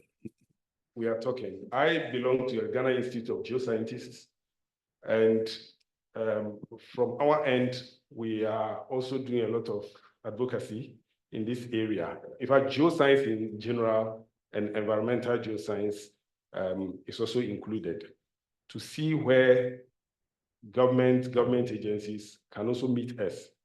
And then we sit down, we talk. And whatever we have found, okay, it doesn't, because research work costs a lot. Yes. So the findings of the research work must be very applicable and meaningful. So we are doing our best, and we also hope that our best will yield results. Thank you. Maybe you should add TikToks to your dissemination strategy so that we can all get to know what's happening, because this is quite important. Yeah. Thank you so much, Professor Asamoah Sechi. Dr. Asamoah, so how is the Ghana Atomic Energy Commission contributing to make Ghana a lead-free future, to give Ghana a lead-free future?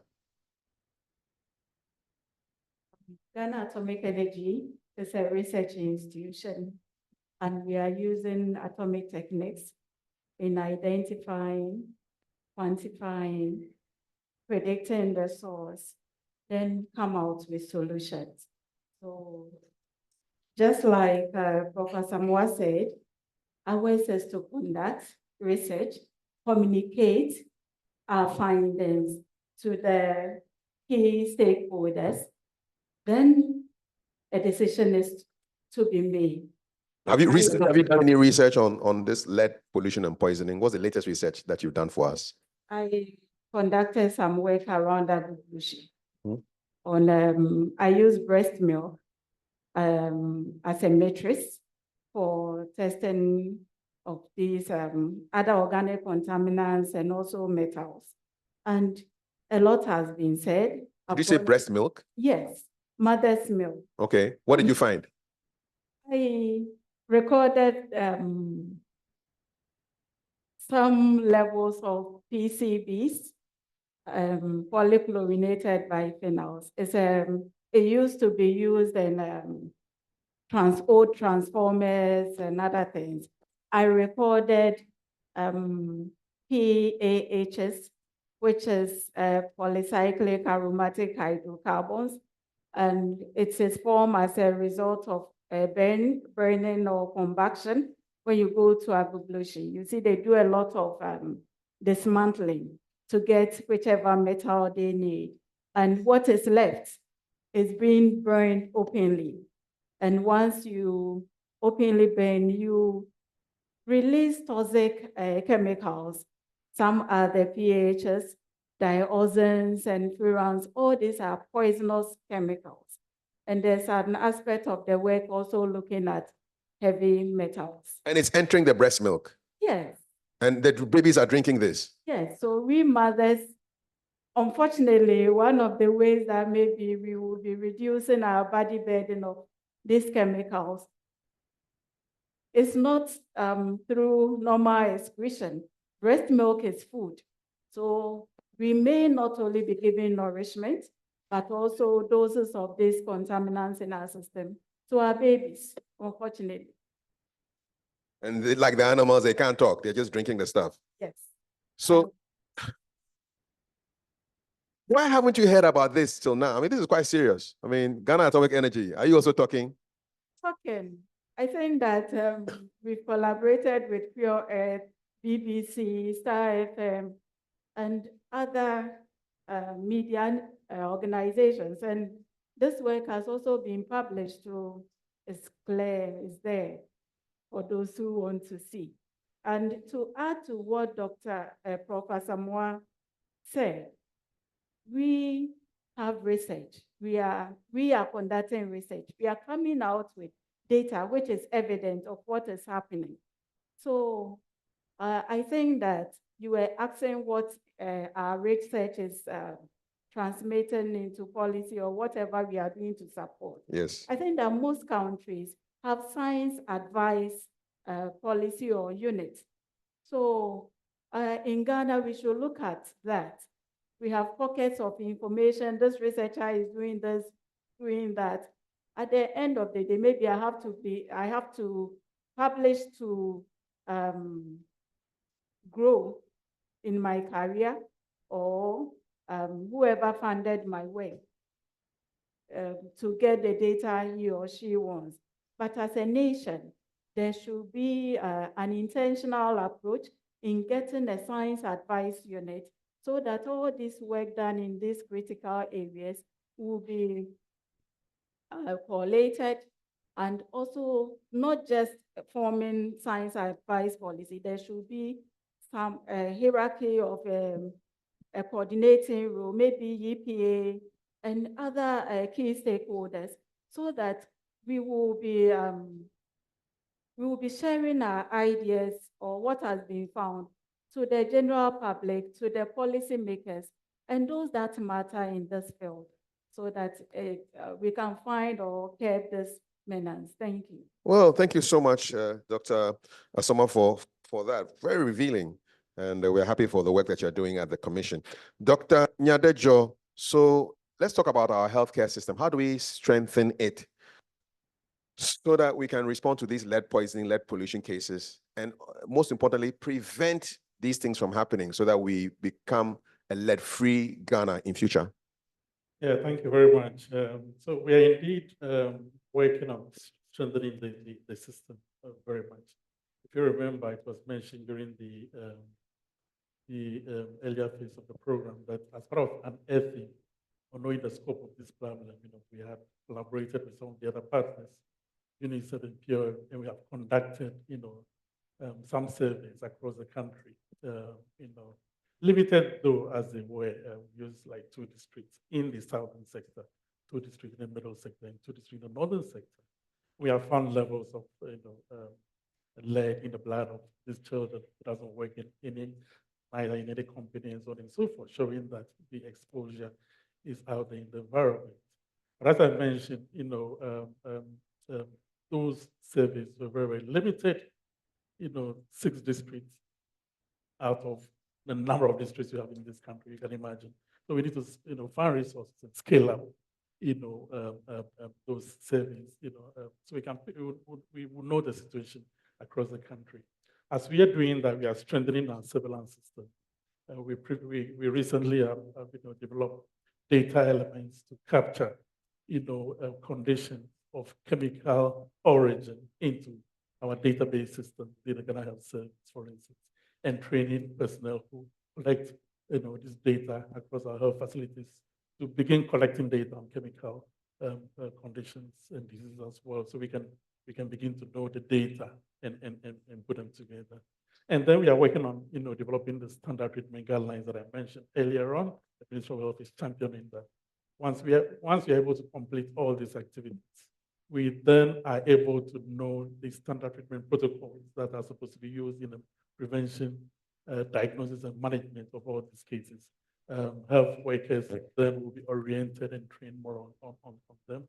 The agents or the antidotes and the supportive agents that are used in managing these conditions also, we should then make sure that a number of them are available in country, which we're using in the management of this condition. But I must stress that the prevention aspect is very, very important, because you mentioned that even these antidotes that can be used in reducing the level of the lead in the blood of people, it doesn't, although reduce the level of the lead, it doesn't reduce the damage that might have already been caused if this lead is already passing through the body. We know that even very low levels can cause this problem. So we need to continue the prevention efforts, educating the general public, finding ways and means to make sure that lead release those various sources are minimized as much as possible. Okay, thank you so much, Dr. Nyadejo. Dr. Kokbe, so you are with Ghana Standards Authority. What are the big challenges to effectively enforcing and regulating, monitoring these standards that people will flout with respect to lead? What's preventing you from? There's been more of the acceptance individuals to appreciate that lead is a major thing. We, the Ghana Standards Authority, we accept that it's a problem. We've invested so much in there. We also believe that we are the solution provider to this lead issue. But the challenge we've had with all sectors is for people to accept that lead is a huge burden.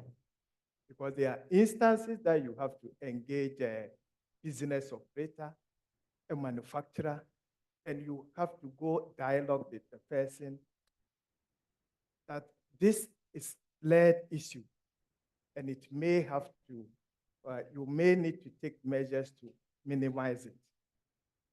But we make progress. In the paint industry, previously, most of the manufacturers were using lead. We had to engage them, dialogue with them. And with time, we came out with alternatives, not to be using lead.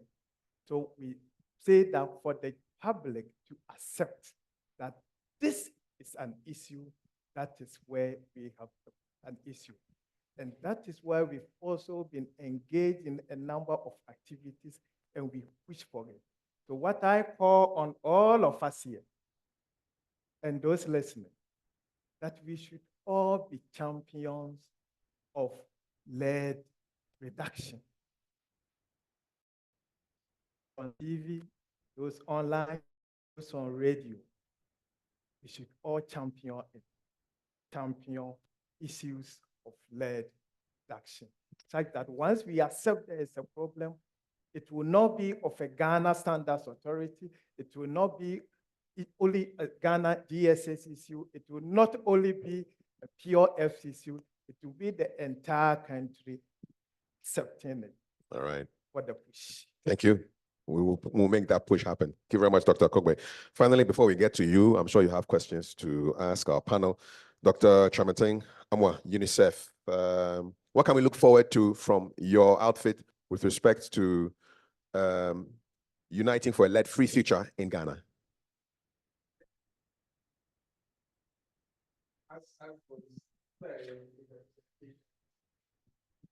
Happy that we have this global partnership with USAID and working with partners, Pure Earth, and so many others who may or may not have been here. In going forward, as you can see, it's a multiple, it's a multiple headed problem or issue that needs a concerted effort. And so we know we are working with the EPA and GSA, just mentioned about things, where previously, instead of the high levels, now the standards have been developed where now things, the limit is 92 parts per million. This is the international standard. That means that this is just a minor contaminant. So that is where UNICEF is coming in to help with institutions, to help with their regulatory framework. We have also worked with the factories inspector.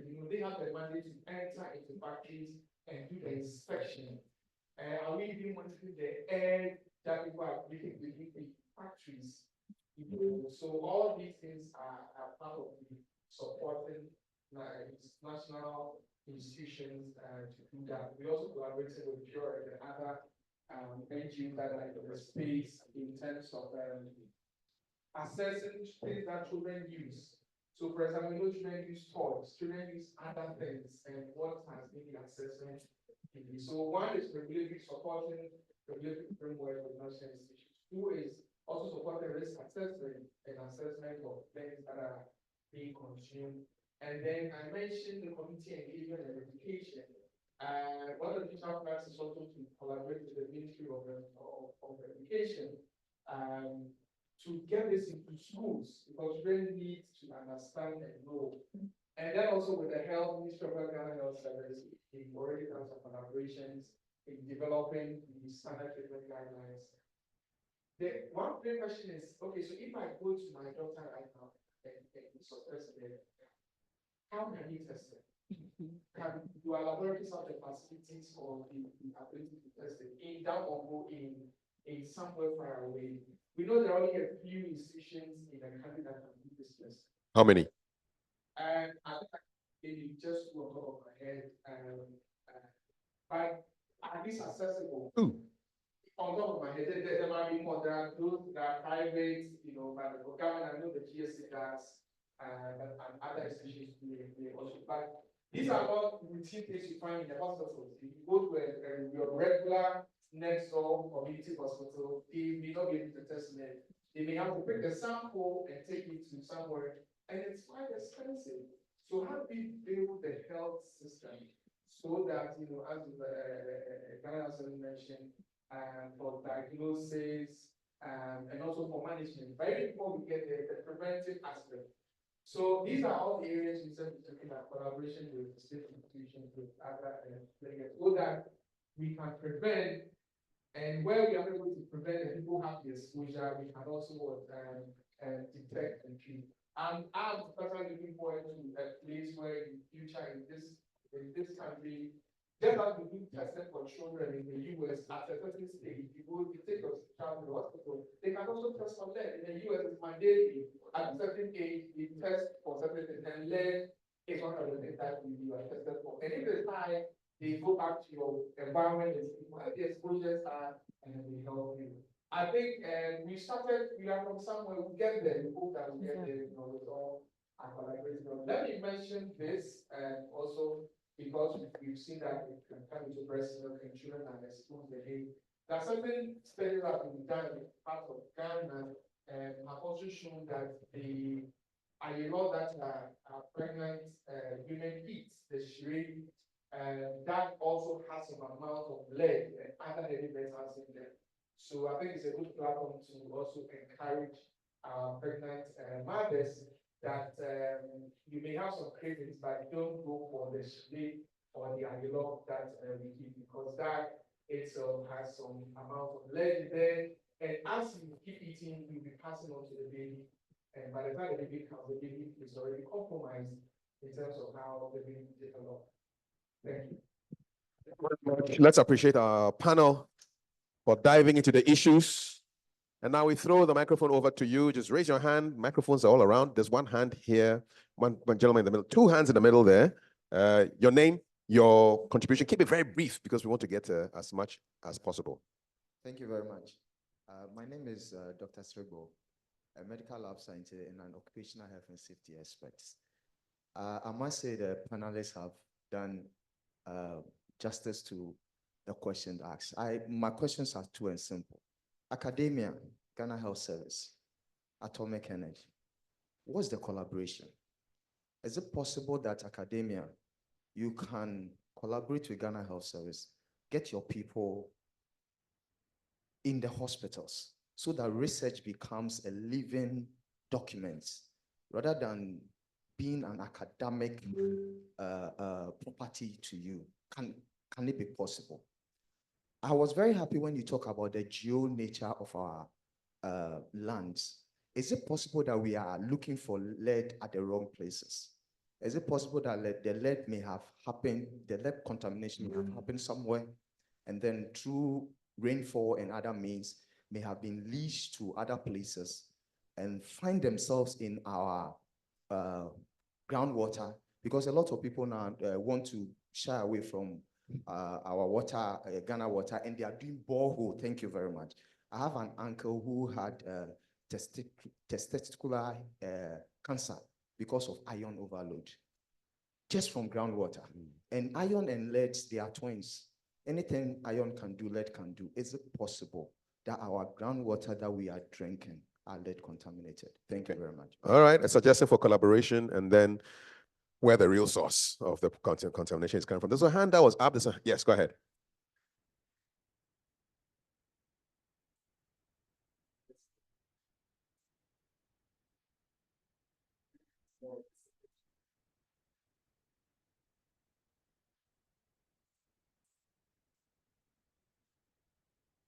We talk about lead, we think of the health and educational impacts, because obviously these are the end results of a big problem. And we are the receiving end, whether you're in health or education, you end up carrying the burden and doing things that are usually too late to reverse. But listening to the presentations and all the documentaries today, you realize that the lead value chain, if I may call it that way, involves more sectors than we have in this room. And I appreciate the gathering today. It borders on trade, it borders on livelihoods, it borders on law enforcement, it borders on several other factors beyond what we have gathered here. So my question or suggestion is, how do we get all the other sectors involved? If we are to make an impact, we will need more sectors than we have here. It's great to start with this group, but how can we spread our net and bring in the other sectors that are relevant to this issue? Okay, another great consequence. There's two hands here. Two hands here. Lady, the gentleman. Yeah. Okay, so I'm Sefa Kwanyanbe. I work with First Bank Ghana. So with the getting other sectors involved, I know now there are a lot of industries that are becoming ESG averse. So a lot of institutions are not funding companies that uses resources that are not environmentally friendly. So I think we can also throw more light on those things, because I know a lot of financial institutions, other institutions are now becoming very ESG averse. Another thing I want to talk about is the fact that, yes, a lot of research has been done on these areas, but our communication. One thing I have observed with research work, especially those of us in academia and all that, when it comes to communicating our publications and all that, because it goes in the way of academia and everything, you don't get the normal person or the layman on the street to get interested in some of these things. So if we can take a look at how we communicate these findings that we get from research, such that it become attractive. You mentioned TikTok, you mentioned other social media platforms and all that, such that a normal person will be like, okay, what is this about? It affects my health. Now we have the youth interested in these things. You go on social media and there's so much campaign going on. So if we can look at how we can get them to be interested in this, I think it will go a long way to help us. Thank you. I like the audience. Lots of suggestions. The E is for environmental. What is the S and the G? And governance. We learn something every day. All right, boss, you're next. I don't think I would have to continue because she said what I wanted to say. I am Daniel from Green Art Ghana, and we have been doing a lot of work with Pure Earth in this area, especially in the toxic site identifications. But I'd also want to say that commendably, the panel has done well.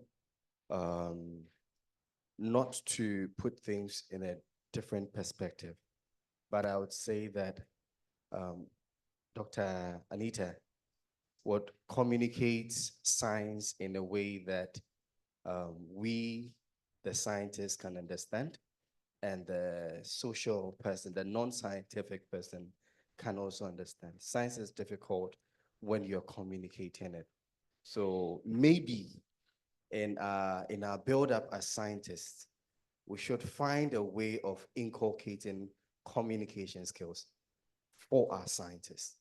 We stay so many months and days in the field and put in the data. We are interested in the graphs and the trends and patterns. And we communicate it to our professors who also understand it. And at the end of the day, we publish it. And the publication is only needed when another student or researcher wants to go and conduct a research in that area. Then he goes to look for it and reference that material, and it ends there.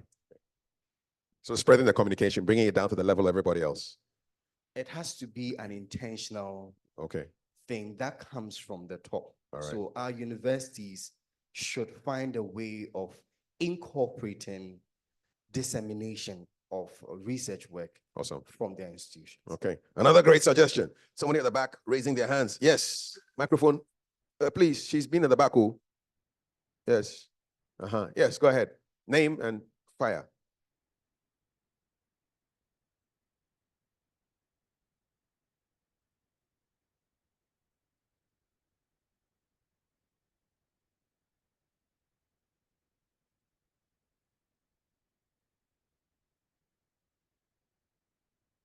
Okay, great. That's a direct one for Dr. Nyarejo. Something has happened. Yes. Okay, yes, lady. Thank you very much. My name is Veronica Ajman. I work with the Kintampo Health Research Center and also a student at KNUST. Good. I'm also currently doing some work on lead levels in pregnant women.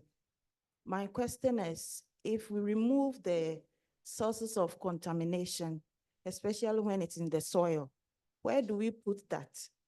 Is that not also going to create another source of exposure somewhere, especially now that we've heard that we can have the lead seeping in the soil and getting to a different destination? Thank you very much. Good. Let's get some responses before we go. We're wrapping this up at 12 o'clock. Dr. Nyarejo, if somebody is found to be lead polluted or lead poisoned, is there Achike medicine? Yes, thank you.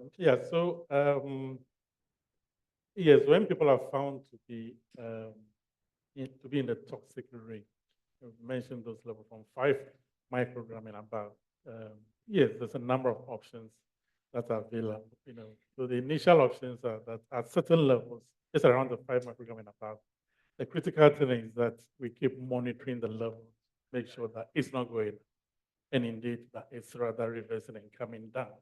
So how do we do that and make sure that the person, we are able to identify the exposure and making sure that the person is being removed from exposure? That's a very big challenge. If you ask me, how are we going to do it?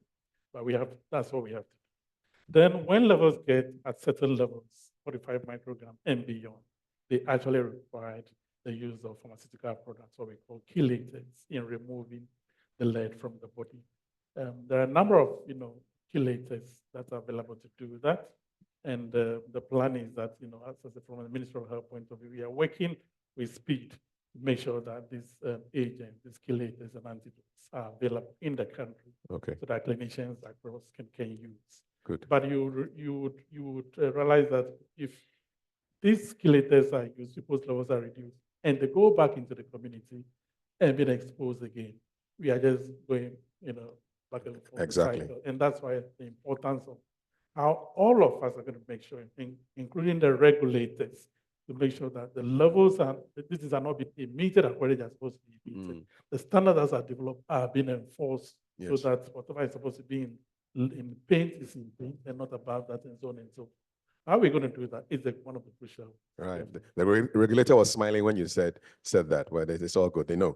There was a question about where does you take the lead out of the system? Where do you put it? Maybe Ghana Atomic Energy. You're smiling. Do you have answers? Where does it go? I will try and help, and I also welcome contributions.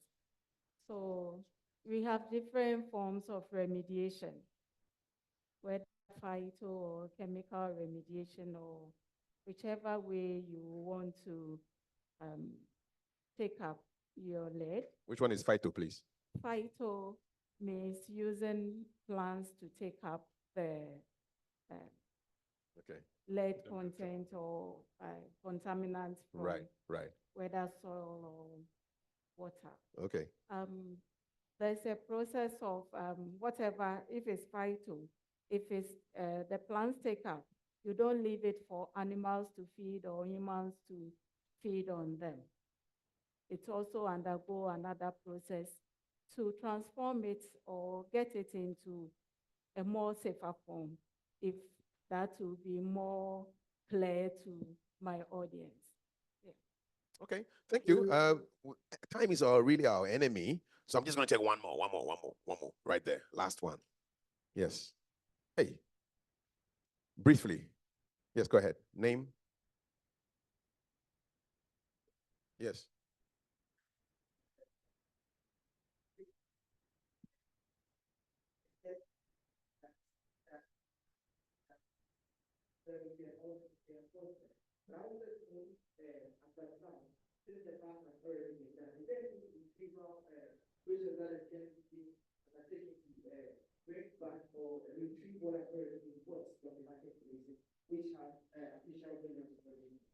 Okay, so buyback policies. All right. There was one gentleman who said he wanted to ask. And then one, and we're done. We're done. Thank you very much. My Yeah. name is Richard Ade, a head teacher. My Head question teacher, goes- head teacher. Yes, please. Okay, good. My question goes to the gentleman from Ghana Standard Board. Looking at the issue of lead poison and pollution, school children are vulnerable. We are happy that we have been eating from the cooking pot over the years. Currently, most of the private schools still use this kind of cooking pot to cook food for them. What is the standard authority doing to ensure that these cooking pots are tested to ensure that they are free from lead? Thank you.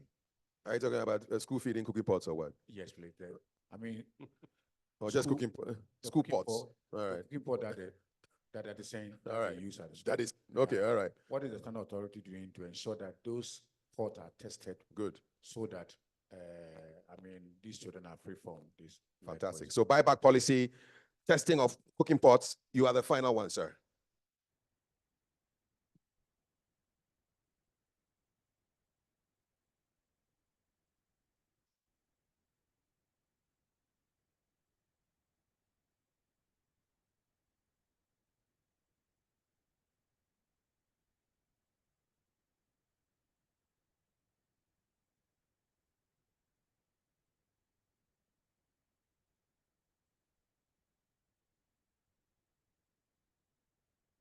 Radical Pastor Chris with his suggestion, and we're coming back to the. So, is there a buyback policy?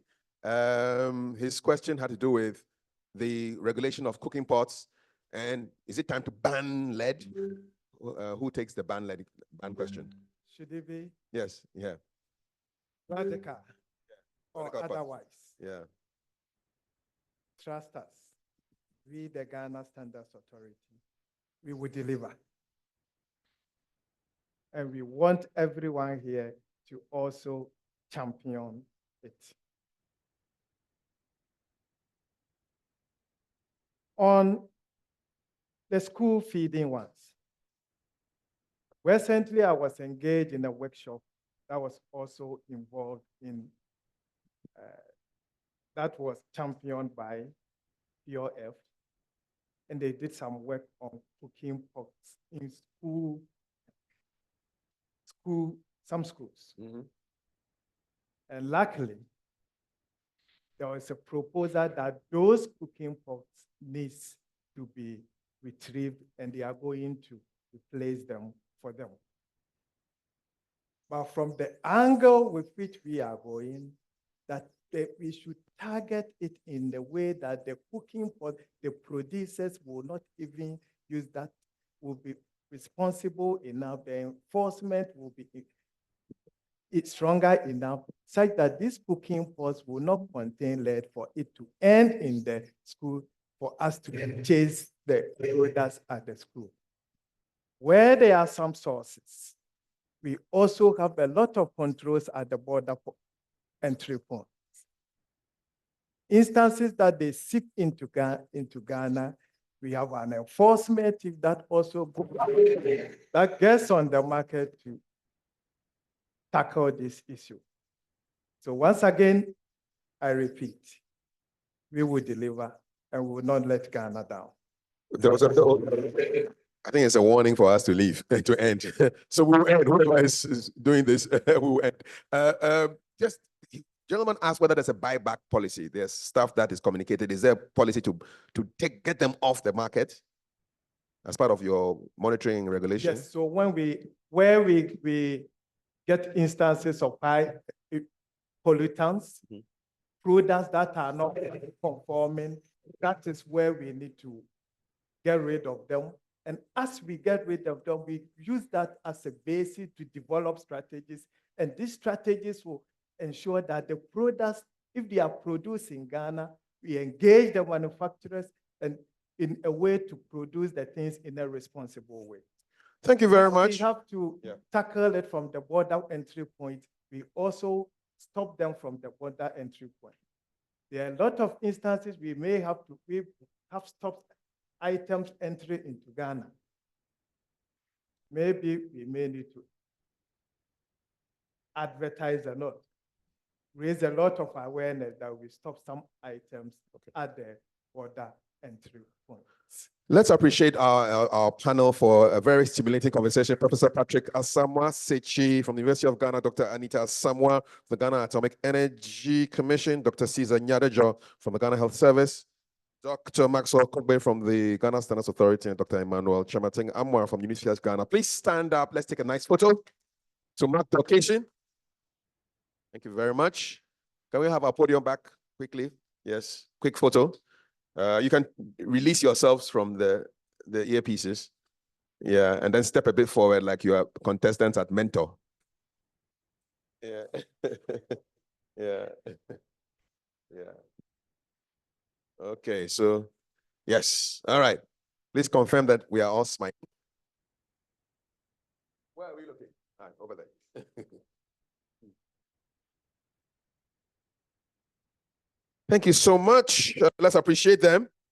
As I bring on Madam Blessing Badogo from Pure Earth to do the closing remarks at our event, just a few thoughts that I had concerning what we've been discussing. I think there's an opportunity for people who are able to simplify information and make it interesting with infographics and videos to actually reach out to the universities and the research people and just use their social media skills, your video skills. So please tell your people who do videos and infographics and skits, it's an opportunity for them to go up there, present a proposal to Atomic Energy or Ministry of whatever, Ghana Health Service, University of Ghana, that you want to take the dry academic stuff and make it interesting for people to consume so that it becomes TikTokable or Facebookable or whatever. And second, I'm pretty disappointed that we do have a presidential advisor on health, and I would have loved to see him here or his representative. We did invite a minister to be here. She couldn't turn up.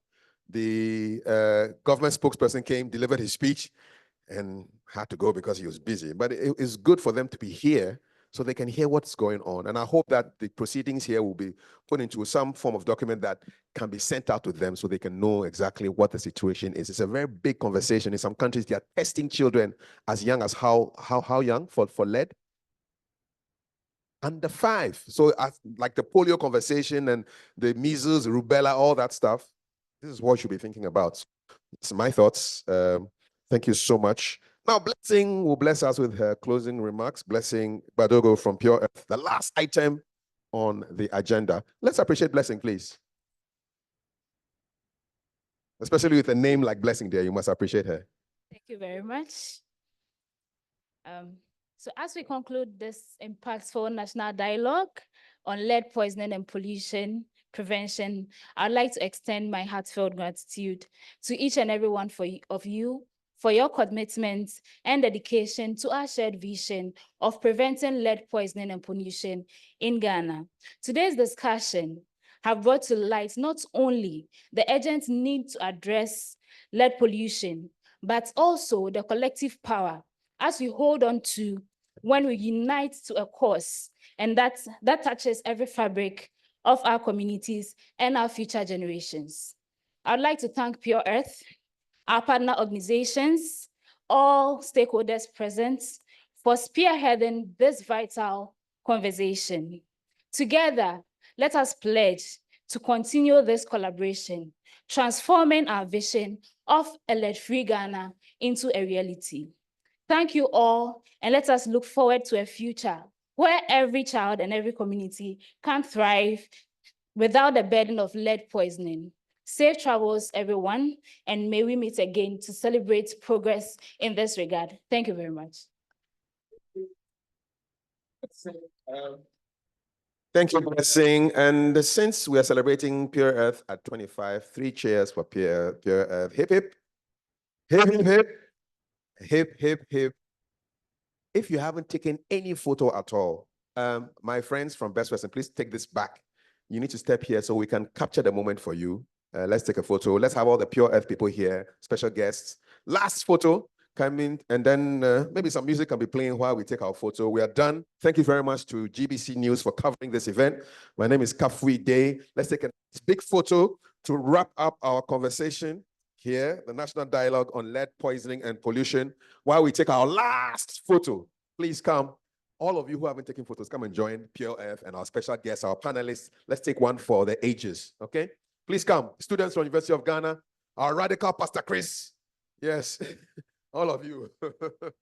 Yes, yes, big photo. Some of you can climb up on the stage. Yeah, take a big photo and we are done.